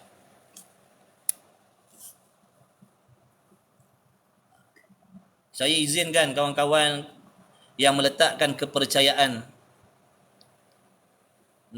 nak berkongsi, nak muzakarah ilmu-ilmu fardu ain tu dengan saya izinkan walaupun secara online. Saya izinkan. Saya redha. Saya kongsikan dengan keikhlasan, insya-Allah, mudah-mudahan Allah jaga hati saya. Supaya kawan-kawan lain yang boleh jadi ada yang memerlukan, ada yang tercari-cari, ada yang tak boleh nak pergi ke surau, ke masjid belajar, mudah-mudahan dengan cara macam ni saya dapat tolong kawan-kawan yang perlukan. Mudah-mudahan nanti ada saham, mudah-mudahan nanti jadi saham akhirat saya, mudah-mudahan.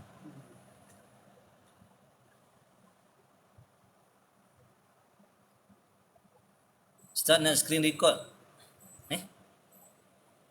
Boleh. Ikutlah. Ikut kalian lah. Nak rakam ke, nak screen record ke, ikutlah.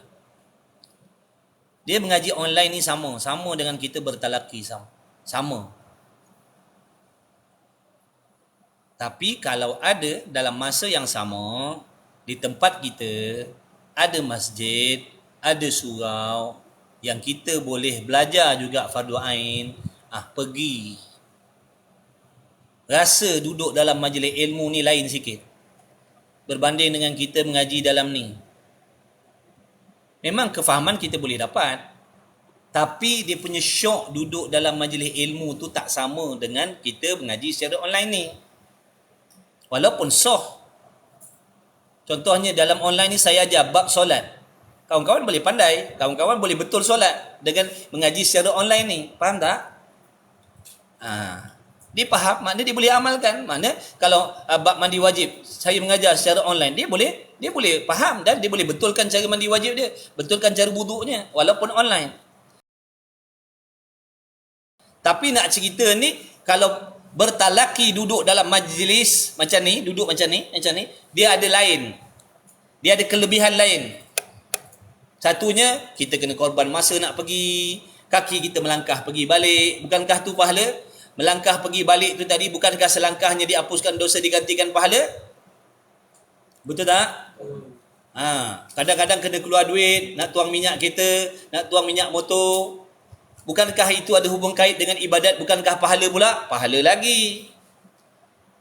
Kemudian boleh berjumpa dengan kawan-kawan, bertanya khabar, silaturahim, pahala lagi.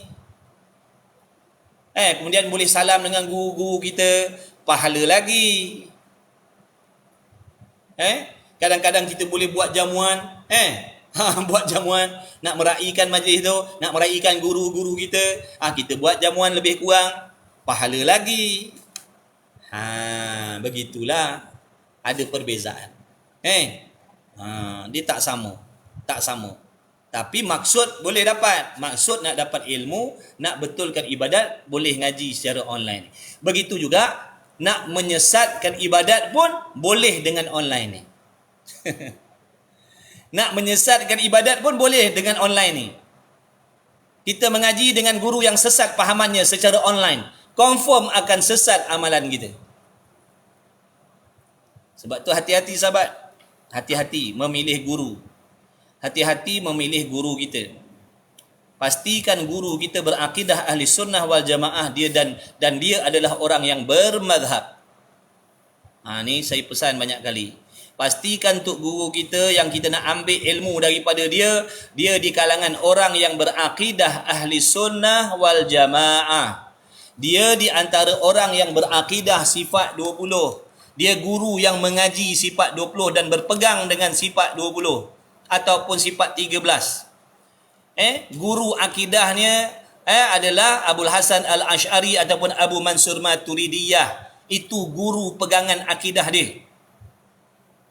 Jangan sebarang. Jangan sebarang. Lebih-lebih lagi kalau guru yang nak mengajar kita tafsir dan hadis. Kalau akidahnya bukan daripada akidah ahli sunnah wal jamaah, dia akan huraikan Quran dan hadis mengikut akidah dia yang menyalahi akidah ahli sunnah wal jamaah. Kalau dia guru yang tidak bermazhab, dia akan menyalahkan orang yang bermazhab. Nanti amalan kita jadi pelik dan lain daripada orang lain. Faham tak? Pastikan guru itu berpegang dengan Quran, hadis, ijma' ulama dan juga qiyas. Pastikan. Ini ciri-ciri guru yang kita nak kena ambil. Ini ciri-ciri guru yang kita nak kena pastikan untuk kita jadikan guru. Sebab daripada guru tu kita ambil agama. Kita ambil agama daripada guru. Memilih guru bermaksud kita memilih agama. Betul guru, betullah agama yang kita dapat. Salah guru, salahlah agama yang kita dapat. Sebab tu dalam memilih guru ni hati-hati. Sekarang banyak di media pun banyak. Kalau kita tak cermat, na'udzubillahi min zalik. Tujuan kita dah baik dah. Tujuan kita nak berubah, nak mengaji. Tiba-tiba dapat guru yang sesat pahamannya, sesat syariatnya. Malang kita. Malang, na'udzubillah. Kesian diri kita. Hati-hati sahabat tu sekadar nasihatlah yang boleh saya kongsikan. Mudah-mudahan ada manfaat. Yang nak pakai, pakailah. Yang tak nak pakai, terpulanglah. Saya bukan orang pandai. Saya pun tak pandai. Saya pun tak reti. Saya pun sedang belajar lagi. Cuma sekadar nasihat dan peringatan untuk diri saya dan kawan-kawan yang nak dengar. Dan kawan-kawan yang nak terima. Tu terpulanglah. Pastikan fardu ain tu ada. Jadual. Yang belum ada, buat jadual waktu. Jadual waktu tadi tak ada seorang pun boleh ganggu. Itu kewajipan kita. Tak ada orang boleh ganggu kuliah tauhid kita, tak ada orang boleh ganggu kuliah fiqh kita, tak ada orang boleh ganggu kuliah tasawuf kita, tak ada orang boleh ganggu kelas tajwid kita. Bila dah ada 4 ni, ini mata pelajaran wajib. Kemudian kalau ada masa-masa yang lain, kita nak pergi tadah dengar tafsir, silakan. Nak pergi tadah dengar hadis, silakan. Nak pergi tadah dengar nak pergi mengaji taranum ke, nak pergi ngaji sirah ke, nak pergi dengar ceramah-ceramah umum, forum-forum umum, boleh, silakan. Asalkan yang 4 ni jangan tinggal. Bila ada yang 4 ni, kita belajar betul-betul yang 4 ni, dengan sendiri nanti bila kita pergi dengar ceramah umum, kalau ada benda yang menyalahi yang disampaikan oleh penceramah tadi, dengan sendiri kita boleh kesan benda ni salah sebab pada diri kita dah ada fardu asas tadi. Faham tak tu sahabat?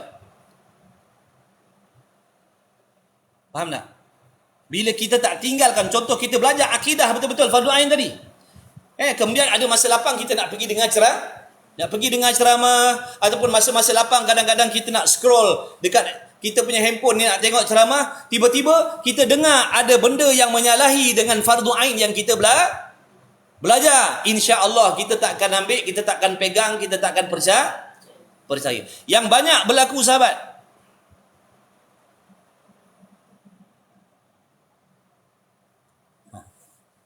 Saya fiqh saya kurang baca. Fiqh kitab Muniyatul Musalli je. Saya banyak biasanya baca kitab tasawuf dengan tauhid. Tauhid dan tasawuf. Tauhid dengan tasawuf. Fiqh saya baca sikit-sikit. Sebab tok guru fiqh ramai. Banyak orang ngajar fiqh. Tauhid kurang. Ada tapi kurang. Tasawuf pun ada tapi kurang. Baik. Macam tu tadi sahabat. Bila kita dah belajar fardu ain, kita dah tahu benda-benda penting dalam ibadat. Kita dah boleh tahu benda-benda penting dalam ibadat. Jadi, bila ada masa lapang contohnya, kita nak pergi dengar ceramah-ceramah umum. Ataupun kita nak dengar ceramah-ceramah dalam handphone kita. Daripada media lain. Bila penceramah tu menyampaikan benda yang pelik-pelik, yang menyalahi fardu ain yang kita belajar, dengan sendiri kita boleh kesan. Ni pelik ni. Ini menyalahi dengan apa yang fardu ain yang aku belajar. Nampak tak? Di situ kita akan selamat. Yang boleh jadi ni, yang boleh orang awam ni, sahabat, yang boleh orang awam ni terikut pahaman pelik ni sebab dia meninggalkan fardu ain. Dia tak nak dengar cakap. Orang kata tumpukan fardu ain. Dia tak peduli. Pergi kejar tafsir dulu. Pergi kejar hadis dulu. Rupa-rupanya yang mengajar hadis dan tafsir tadi, orang yang bukan berakidah ahli sunnah. Rupanya yang mengajar Quran hadis tadi, orang yang tidak bermazhab. Nampak tak? Ini yang sebab dia jadi terikut. Sebab tu orang pesan dulu kan fardu ain. Fardu ain ni bukan ilmu budak-budak. Fardu ain bukan ilmu budak-budak. Banyak lagi yang tua bangka macam kita tak lepas lagi fardu ain. Jadi tolong ngaji sungguh-sungguh. Bukan marah dah.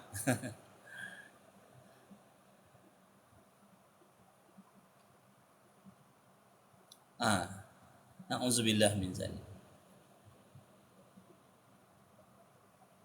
Ngaji sahabat ni. Kalau saya tak ada pun teruskan ngaji. Kalau saya tak ada pun teruskan ngaji. Ngaji sungguh-sungguh. Jangan ngaji kerana saya. Betul kan? Niat kita. Ingat tu.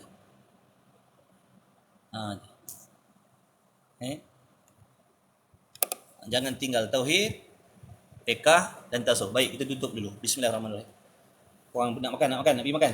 Pergi makan. Bismillahirrahmanirrahim. Alhamdulillah. Wassalamualaikum. اللهم ربنا انفعنا بما علمتنا ربنا علمنا الذي ينفعنا ربنا فقه ربنا في ديننا مع الكتب من سوى ذكر وصلى الله على سيدنا والحمد لله. Dah aku nak pergi makan ni, aku nak sembang jap dengan kawan-kawan.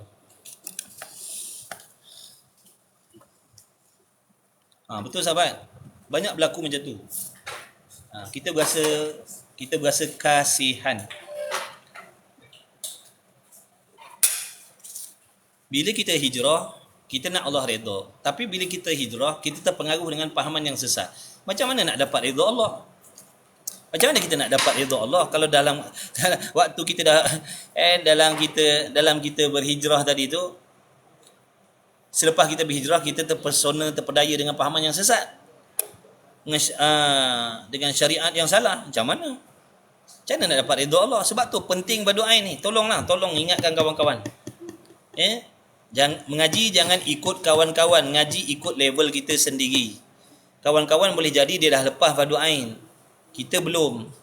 Kita kena tumpu fardu ain. Mengaji fardu ain ni lebih besar pahala daripada mengaji fardu kifayah. Mengaji fardu ain lebih besar pahala daripada mengaji fardu kifayah. Tak kira laki-laki, tak kira perempuan. Kadang-kadang kita yang lelaki ni pun ego. Yang lelaki, yang suami-suami ego, kadang suami-suami ego. Banyak ketua-ketua keluarga, banyak suami-suami yang tak mengaji, yang tak lepas fardu ain. Macam mana kita nak tegur anak isteri kita kalau anak isteri kita buat benda yang salah? Kalau kita sendiri sebagai ketua keluarga tak nak mengaji. Bagus dah perbuatan kita tu cari nafkah halal, bagi kediaman yang selesa, belanja yang selesa, kenderaan yang selesa untuk anak bini kita. Tapi bila kita meninggalkan belajar agama, belajar fardu ain kita tinggalkan, nanti amal ibadat yang kita buat tadi tu, berbuat baik dengan anak bini tadi, nanti takkan diterima oleh Allah. Tak diterima oleh Allah. Sebab ada benda-benda besar, benda-benda penting yang kita dah langgar. Mana-mana masjid surau saya pergi tengok, orang perempuan lebih ramai daripada orang lelaki-lelaki. Orang perempuan ramai daripada lelaki-lelaki. Kadang-kadang suami hantar orang rumah dia belajar kat masjid, yang suami duduk lepak kedai tom yam.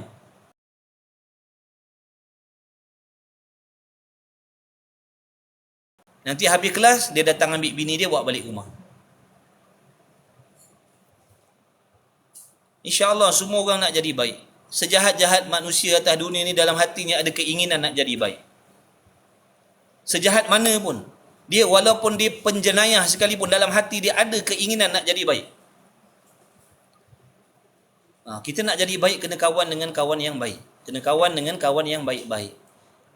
Kena kawan dengan kawan-kawan yang boleh memimpin tangan kita ke majlis ilmu, yang selalu menegur kita, yang selalu mengingat kita, yang selalu menasihati kita. Tak apa. Kita sebagai isteri, kalau ada suami yang macam tu, kita teruskan kewajipan kita terhadap Allah. Kita belajar agama. Sambil kita mengajak isteri ni nasihat. Isteri ni penasihat. Isteri ni penasihat. Nasihatkan suami, cakap baik-baik dengan penuh adab, dengan penuh akhlak. Ajak belajar, ceritakan apa pentingnya. Tapi bila kita dah ajak, dia tak nak, kita kena buat persiapan untuk diri kita. Sebab yang nak menjawab soal jawab, yang nak menghadapi akhirat kita. Kalau kita amalnya betul, kalau kita menuntut ilmu, amalan kita betul, kitalah yang akan selamat di hari kiamat besok. Kalau suami kita ego, sombong, tak nak belajar agama, itu urusan dia dengan Allah. Itu urusan dia dengan Allah. Itu urusan dia dengan Allah. Kita teruskan belajar. Kalau tak boleh keluar rumah ni, secara online ni pun kita boleh belajar. Tapi yang terbaik, ajak suami kita belajar. Ajak suami kita pergi surau masjid. Kita, isteri kena main peranan tau. Isteri kena main peranan penting, memujuk suami. Kalau kita tak tegur, dosa kan. Kena nasihat. Ta'awanu 'alal birri wat taqwa. Jangan kita harapkan orang laki-laki membimbing perempuan saja. Ada wanita-wanita, isteri-isteri pilihan Allah, yang Allah jadikan dia sebagai asbab boleh menarik laki-laki yang jauh dengan Allah jadi laki-laki yang soleh. Berlembut tapi tegas. Nabi Muhammad SAW orangnya tapi sangat tegas sebab agama Allah. Betul. Nabi SAW manusia yang paling lemah lembut akhlaknya, tapi yang paling tegas dalam agamanya. Kita belajar, yang perempuan, yang suami, ataupun yang bakal nak jadi suami, bakal nak jadi isteri, belajar agama. Allah bukan suruh kita belajar 24 jam. Takkan ganggu kerja kita tu, takkan ganggu perniagaan kita, insya-Allah. Allah akan tambah lagi berkat. Allah akan tambah lagi keberkahan, kebahagiaan dalam rumah tangga kita. Bila suaminya berilmu, bila isterinya berilmu, masing-masing tahu sempadan dalam agama, masing-masing tahu halal haram, insya-Allah Allah akan tambahkan keberkahan dalam rumah tangga kita, insya-Allah. Walaupun kita tak hebat, keluarga kita tak besar, tak hebat, tak kaya, insya-Allah Allah akan gantikan dengan, Allah akan beri kerajaan yang sempurna di hari kiamat besok. Sabarlah, hidup ni kat dunia ni sekejap je. Esok lusa boleh jadi kita mati dah. Kita akan tinggalkan harta benda kita tu. Yang ada rumah besar pun tinggal, yang tak ada rumah besar pun tinggal. Jadi jangan kita susahkan kepala otak kita ni memikirkan tentang dunia yang kita nak kena tinggalkan bila-bila masa ni. Kena risaukan nak mikir akhirat, kena risau akhirat, kena risaukan kematian, kena risaukan bekalan mati. Fikir, aku ni kalau mati dalam keadaan semayang aku tak betul ni, nanti azab lah aku. Aku kalau mati dalam keadaan hati aku tak kenal Tuhan, habislah aku. Aku kalau mati dalam keadaan hati aku ni tak bersih lagi ni, hati aku ni banyak penyakit ni, kalau tak sempat nak bersihkan, kalau aku mati macam ni, matilah aku, azablah aku. Kena fikir macam tu. Itu yang perlu dirisaukan. Itu sebenarnya yang perlu dirisaukan, perlu dibimbangkan. Allah suruh kita risau tentang ibadat. Allah tak suruh kita risau tentang rezeki. Risau tentang ibadat. Di antara kesalahan akal, fikiran dan hati kita ni, selalu memikirkan benda yang tak ada sangkut paut dengan ibadat. Hati kita selalu risau terhadap benda yang tak ada hubung kait dengan ibadat. Kita manusia, sahabat. Kita manusia ni memang ada kelemahan. Ada kelemahan. Yang penting kita jujur, kita mengaku kelemahan kita di hadapan Allah. Ngaku, ya Allah aku salah. Ngaku, ya Allah aku lupa, aku leka, aku ego, aku pentingkan dunia, aku pentingkan diri. Kena ngaku dengan Allah. Menyesal sungguh-sungguh. InsyaAllah Allah akan datangkan pertolongan. Allah akan bimbing kita. Walladzina jahadu fina lanahdiyannahum subulana. Siapa-siapa yang bersungguh-sungguh nak mencari jalan Allah, nak dekat dengan Allah, dia bersungguh. Faham maksud bersungguh? Bukan main-main. Bukan menuntut ilmu waktu masa lapang. Itu bukan bersungguh. Orang yang bersungguh-sungguh menuntut ilmu, dia akan buat jadual khusus. Itu makna orang yang bersungguh. Nescaya Allah Ta'ala kata apa? Demi sesungguhnya kami akan menunjukkan jalan-jalan kami. Allah akan tunjukkan jalan. Yakin Allah akan bukakan jalan-jalan yang kita tak sangka. Allah akan bukakan. Allah akan lorongkan. Allah akan dorongkan. Allah akan hantar orang-orang yang boleh bantu kita sebagai asbab bimbing tangan kita. Nak mendapatkan redha Allah Subhanahu Wa Ta'ala. Tak kira laki-laki, tak kira perempuan, tak kira suami, tak kira isteri. Masa dah tak banyak, kawan-kawan. Masa dah tak banyak, sahabat. Masa dah tak banyak. Allah dah bagi kita macam-macam. Allah dah bagi kita kerja, Allah dah bagi kita anak, Allah dah bagi kita bini, Allah dah bagi kita kenderaan, Allah dah bagi kita gaji. Allah yang menyuapkan makan minum. Allah yang memasukkan rezeki dalam perut kita. Tak perlu risau. Tak perlu risau sangat sampai meninggalkan ibadat. Sampai bila, sahabat? Umur kita dah berapa dah? Umur kita sekarang dah berapa? Umur kita dah sampai berapa? Dah puluh tahun kita dipermainkan oleh dunia. Puluh tahun kita dipermain-mainkan, ditipu, dipermain-mainkan, dipersenda-sendakan oleh dunia, oleh makhluk, oleh nafsu, oleh setan. Adakah kita nak mati dalam keadaan terus ditipu macam ni?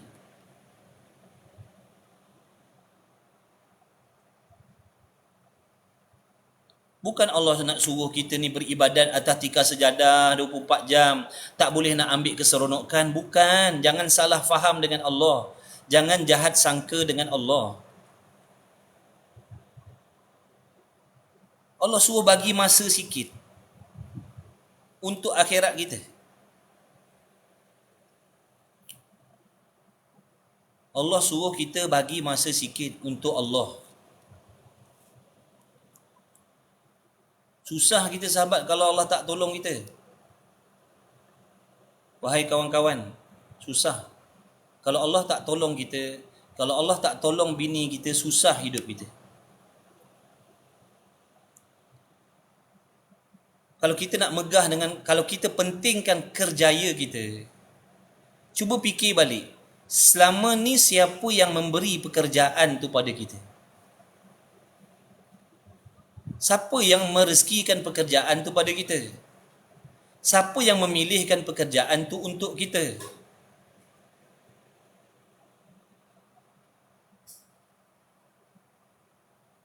Allah yang bagi. Dah, apa tanda terima kasih kita kepada Allah? Apa tanda terima kasih kita kepada Allah yang memberikan kita pekerjaan, Yang mana asbab pekerjaan tu, anak-anak kita dapat makan, bini kita dapat makan, kita boleh belikan pakaian untuk anak bini kita, kita boleh menjadi asbab kita boleh keluarkan belanja untuk anak bini kita. Boleh bawa bini kita pergi jalan-jalan, boleh bawa anak-anak kita pergi jalan-jalan, pergi makan-makan. Bukankah itu asbabnya Allah yang tolong? Sebagai hamba yang, kalau hamba yang baik, kenapa tidak mahu membalas kebaikan Allah ni dengan kebaikan? Kenapa kita membalas kebaikan Allah Ta'ala ni dengan melawan perintah Allah? Cuba kita bayangkan kita buat baik kepada anak-anak kita. Kita tolong anak-anak kita daripada kecil sampai besar, kita tolong. Apa yang dia nak, kita cuba usaha dapatkan. Sampai satu masa kita panggil dia, dia tak layan kita. Kita panggil, dia tak layan kita. Kita panggil namanya, dia tak sahut pun panggilan kita. Kita suruh dia begini dan begitu, dia tak peduli, dia tak layankan kita. Sedangkan daripada kecil sampai besar, kita tolong, kita bantu, kita sayang dia. Kita nampak masalah ni, kita nampak masalah anak kita. Kita nampak masalah kita dengan anak kita bila anak kita bersikap macam tu dengan kita. Bila anak kita bersikap macam tu, kita berasa hati. Sebab kita kata, kenapa anak aku ni tak tahu nak balas budi dengan mak bapak? Aku ni susah bekerja, cari nafkah, cari duit. Aku cuba dapatkan apa yang dia nak. Aku usahakan. Tapi sampai masa bila aku panggil, dia tak dengar. Aku panggil, dia tak peduli. Aku panggil, dia palingkan muka. Aku suruh, dia tak peduli. Yang aku larang, dia buat. Jadi bagaimana kita dengan Allah pula? Di antara jasa kita dengan anak kita, mana lebih besar jasa Allah dengan kita? Waalaikumsalam. Di antara jasa kita dengan anak-anak kita, mana lebih besar jasa Allah dengan kita? Benar, betul. Dan kalau kita yakin jasa Allah lebih besar daripada kita, apa balasan? Adakah kita nak bersifat seperti anak kita tadi? Adakah kita nak bersikap seperti anak kita tadi? Kita panggil, dia tak peduli. Kita panggil, dia tak menyaut. Kita suruh, dia marah. Yang kita larang, dia buat. Yang kita minta, dia tak nak bagi. Adakah kita nak jadi hamba Allah yang macam anak kita tadi? Maka kalau tak mahu, kita kena usaha daripada sekarang. Kita kena usaha berubah dah. Kita kena hijrah dah. Kata ulama, kalau kita tidak mahu berusaha untuk mendekatkan diri dengan Allah, bermaksud kita sedang berusaha menjauhkan diri dengan Allah. Kalau kita tak nak usaha daripada sekarang berterima kasih kepada Allah, bermaksud kita sedang kufur dengan nikmat Allah. Kalau kita tak nak berusaha menjadi yang lebih baik, sebenarnya kita sedang berusaha menjadi yang lebih jahat. Ini nasihat dan peringatan untuk diri saya sendiri, sahabat. Saya bukan orang baik. Saya bukan orang soleh. Saya bukan orang baik. Saya manusia yang ada hawa nafsu, yang selalu terhasut dengan tipu daya syaitan nafsu, leka dengan dunia dan macam-macam. Tapi kita sembang-sembang ni kerana Allah. Kita nak cuba timbulkan kerisauan tentang akhirat. Kita nak cuba timbulkan kerisauan dalam hati kita, dalam kepala kita ni tentang akhirat, tentang alam kubur, tentang alam barzah, tentang alam mahsyar. Yang jarang-jarang kita sibukkan akal kita nak memikir benda-benda macam ni. Dari pagi sampai ke petang, sampai ke malam, otak dan hati kita ni sibuk mikirkan tentang urusan dunia. Nak makan, nak minum, nak bayar rumah, nak bayar kereta, nak tunaikan kehendak bini, nak tunaikan kehendak laki, nak tunaikan kehendak anak-anak. Ini nak urusan dengan orang ni, nak berurusan dengan orang tu. Ini yang disibukkan dalam kepala otak dan hati kita setiap hari. Jadi kalau kita tak nak ambil sedikit masa untuk risaukan tentang akhirat, nescaya kita tak akan terpanggil untuk akhirat. Nescaya anggota kita tak akan bersibuk dan berbimbang membuat benda-benda akhirat. Kata ulama, anggota kita ni akan berbimbang dan bersibuk mengikut apa yang dibimbangkan, dipikirkan oleh akal dan hati. Betul. Banyak risaukan urusan dunia. Kan? Betul. Itu akidah kita ahli sunnah wal jamaah. Allah tak akan memberi sesuatu dengan kita semata-mata nak minta kepada Allah tapi tak nak membuat sebab berusaha. Jadi marilah kita. Marilah wahai sahabat. Marilah wahai kawan-kawan. Ustaz kalau tak penat buat kelas tambahan. La haula wala quwata illa billah. InsyaAllah Azman nanti. InsyaAllah nanti.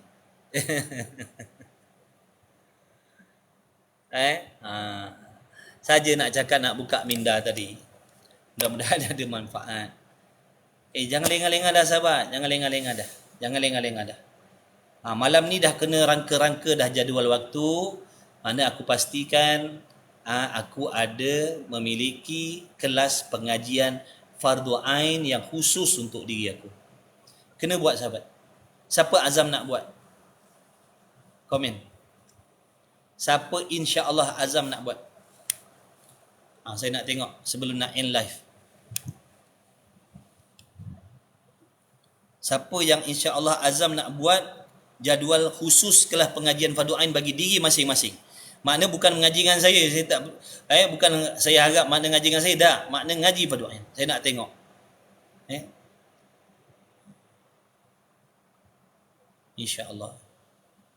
InsyaAllah saya doakan Allah permudahkan segala hajat ya Allah, dengan keberkahan Nabi Muhammad sallallahu alaihi wasallam, dengan berkat awal tahun ni, dengan berkat doa ibu bapa, dengan berkat doa tuan-tuan guru, dengan berkat orang soleh, wali-waliullah, dengan berkat keikhlasan sahabat-sahabat, ada hasrat, ada niat nak dekatkan diri dengan Allah, dengan berkah keikhlasan hati kalian, mudah-mudahan ya Allah kabulkan, permudahkan ya Allah.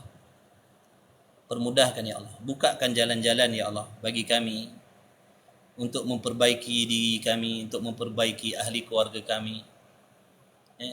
Mudah-mudahan kami nanti di hari kiamat akan dihimpunkan di suatu tempat yang penuh dengan kenikmatan, kebahagiaan, yang tidak ada sekali-kali benda yang menyakitkan, menyusahkan, iaitu di dalam syurga-Mu ya Allah. Kasihan diri kita sahabat. Kasihan diri kita.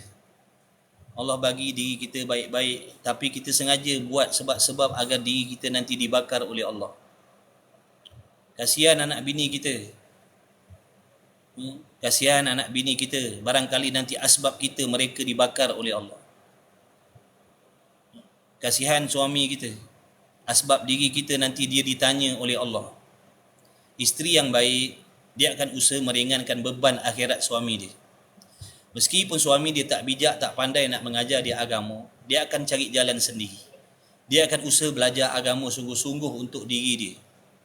Mudah-mudahan menjadi asbab meringankan bebanan suami je nanti di hari kiamat. Itu isteri yang baik. Suami yang baik, dia tak akan membiarkan isterinya hidup atas dunia ini dengan kejahilan. Dia tak akan menjadi suami yang hanya bersungguh-sungguh memberi kenikmatan, kesedapan, keperluan atas dunia, tetapi membelakangkan keperluan akhirat isteri dia. InsyaAllah kita sama-sama sahabat saling ingat mengingati. Kita tak sempurna, keluarga saya pun tak sempurna. Jadi bila kita ada kumpulan, ada jamaah, kita jadi semangat. Kita ada berkah jamaah tu. Sebab tu Nabi suruh kita ni berjamaah. Nabi suruh kita berkawan. Kerana kawan ni boleh mempengaruhi kita. Kalau kita kawan dengan orang-orang yang suka belajar, suka ingatkan akhirat, kita jadi semangat. Kita jadi semangat insya-Allah. Kalau kita kawan, makna dekatkan diri dengan ahli-ahli dunia yang perkataannya pagi petang siang malam cerita pasal duit, cerita pasal projek, cerita pasal ini dan itu, dengan sendiri kita pun akan terikut sama. Kita pun akan terikut sama, jadi risau, jadi bimbang tentang benda-benda dunia tu. Takkan ada risau, tak ada bimbang tentang semayang, tentang hati. Kita solat dah berpuluh tahun. Kita solat dah berpuluh tahun, tapi hati kita tak dapat lagi sepatutnya. Hati kita masih lagi tidak dapat memiliki kekhusyukan seperti mana yang diperintahkan. Dalam solat hati kita lari. Tengok sahabat, betapa liarnya hati kita dengan Allah. Betapa liarnya hati kita dengan Allah. Betapa liarnya hati kita dengan akhirat. Kita bayangkan waktu solat hati kita lari daripada mengingati Allah. Ini yang kita nak kena sedihkan. Ini yang kita nak kena pesan Tok Guru. Ini yang sepatutnya kau tangiskan. Ini yang sepatutnya kau risaukan. Ini yang sepatutnya kau bimbangkan. Dalam solat secara khusus menghadap Allah, tapi hati kau masih nak lari dengan dunia. Nak pergi kepada dunia, padahal tubuh kau sedang menghadap Allah secara khusus. Jadi di sini kita dapat nilaikan betapa jahatnya hati kita. Betapa rosaknya hati kita. Betapa bimbangnya hati kita dengan urusan dunia. Sehingga waktu kita menghadap Allah secara khusus yang menjadikan dunia ni, dalam solat pun hati kita pergi kepada dunia. Padahal inilah masa yang Allah tetapkan agar kita boleh menghadap Allah zahir dan batin. Zahir dan batin. Menyerah diri kepada Allah zahir dan batin, iaitu dalam solat kita. Tapi apa yang berlaku dalam diri kita, saya khususnya, dalam solat itulah kita boleh tahu bagaimana hati kita sebenar-benar. Waktu solat itulah kita boleh nilai hati kita dengan Allah bagaimana. Hati kita lari sejauh-jauhnya. Hati kita lari sejauh-jauhnya dalam solat. Padahal tubuhnya, mulutnya membaca seolah-olah macam kita berlakon. Memang kita tak boleh nak sempurna sahabat. Cuma saya ajak fikirkan benda tu supaya nampak yang diri kita ni tak sempurna. Supaya nampak yang diri kita ni masih kurang. Supaya nampak yang diri kita ni masih jahat. Supaya nampak hati kita ni masih liar dengan akhirat, liar dengan Allah.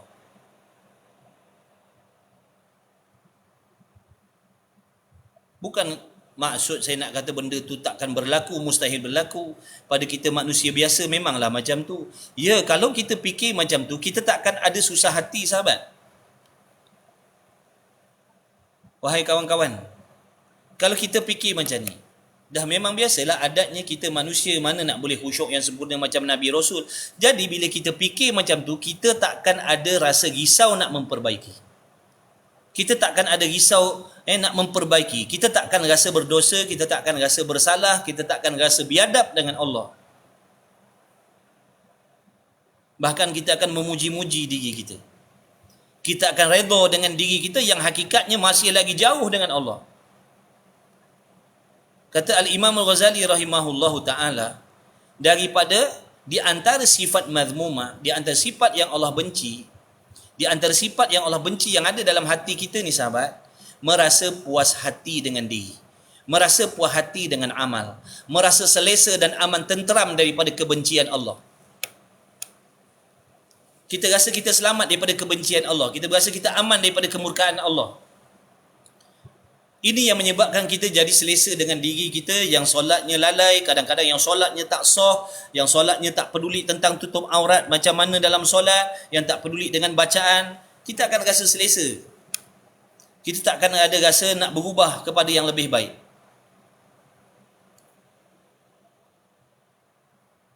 Mudah-mudahan sahabat, mudah-mudahan insya-Allah. Masa kita dah tak banyak sahabat. Masa kita dah tak banyak. Sahabat, kita sekarang ni, kita bukan orang baik. Kita bukan orang baik. Kita banyak lupa, banyak leka. Tapi insya-Allah, percayalah,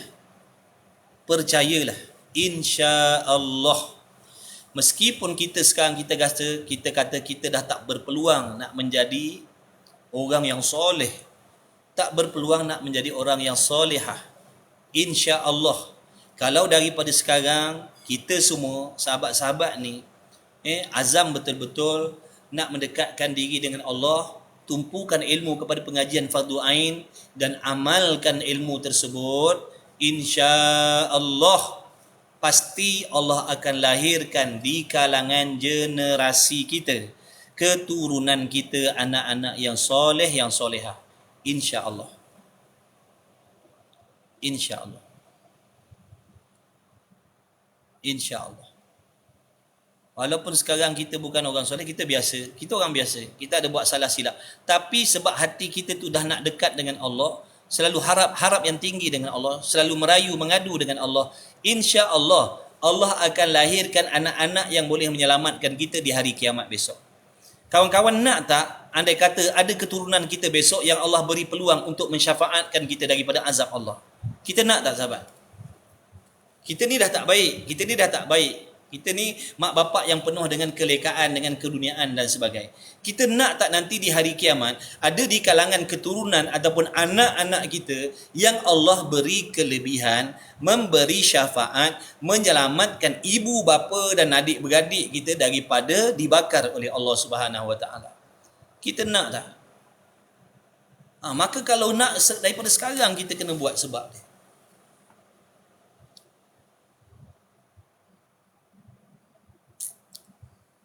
Kita nak kena mulakan, insya-Allah berkat kita tadi tu, kasih dengan ilmu, suka majlis ilmu, hormat dengan alim ulama, insya-Allah Allah akan lahirkan di kalangan kita anak-anak yang baik, anak-anak yang soleh, anak-anak yang solehah, yang mana doanya nanti akan diterima oleh Allah. Sejahat mana pun, seleka mana pun, semaksiat mana pun ibu bapa, kalau didoakan oleh anak-anak yang solehah, yang soleh, yang bertakwa, insya-Allah ibu bapa tadi akan diselamatkan oleh Allah dengan berkat anak-anak yang bertakwa, anak-anak yang soleh.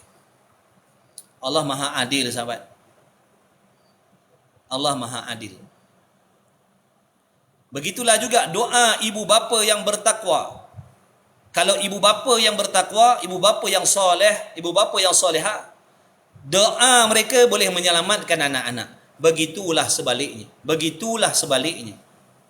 Anak-anak yang bertakwa, anak-anak yang soleh, anak-anak yang bertakwa, doanya boleh menyelamatkan ibu bapa. Isteri yang bertakwa, isteri yang solehah, bertakwa, boleh menyelamatkan suaminya besok, insya-Allah. Suami yang bertakwa, suami yang soleh akan boleh menyelamatkan isterinya besok. Jadi bukan urusan kita orang lain jadi ahli maksiat. Bukan urusan kita suami kita jahat. Bukan urusan kita isteri kita jahat. Bukan urusan kita anak-anak kita jahat. Maksudnya urusan kita sekarang perbaiki diri kita. Perbaiki diri kita masing-masing. Perbaiki diri kita masing-masing. Jadikan diri kita insya-Allah usaha nak menjadi hamba yang soleh, hamba yang bertakwa. Mudah-mudahan bila kita mendapat, bila Allah Ta'ala beri kelebihan, nanti kita boleh menyelamatkan isteri, boleh menyelamatkan suami, boleh menyelamatkan anak-anak, boleh menyelamatkan ibu bapa. Jadi jangan dengan sebab suami kita tak dekat dengan agama, kita pun nak jauh dengan Allah. Jangan dengan sebab isteri kita tak nak ikut agama, kita suami pun jauhkan diri dengan Allah. Jangan dengan sebab anak-anak kita nak jauhkan diri daripada agama, kita mak bapak nak tinggalkan Allah. Jangan kita dulu di samping kita usaha nasihat yang lain-lain tu. Jangan terlupa, jangan sibuk mengingatkan orang lain tapi kita terlupa nak memperbaiki diri kita. Usaha insya-Allah.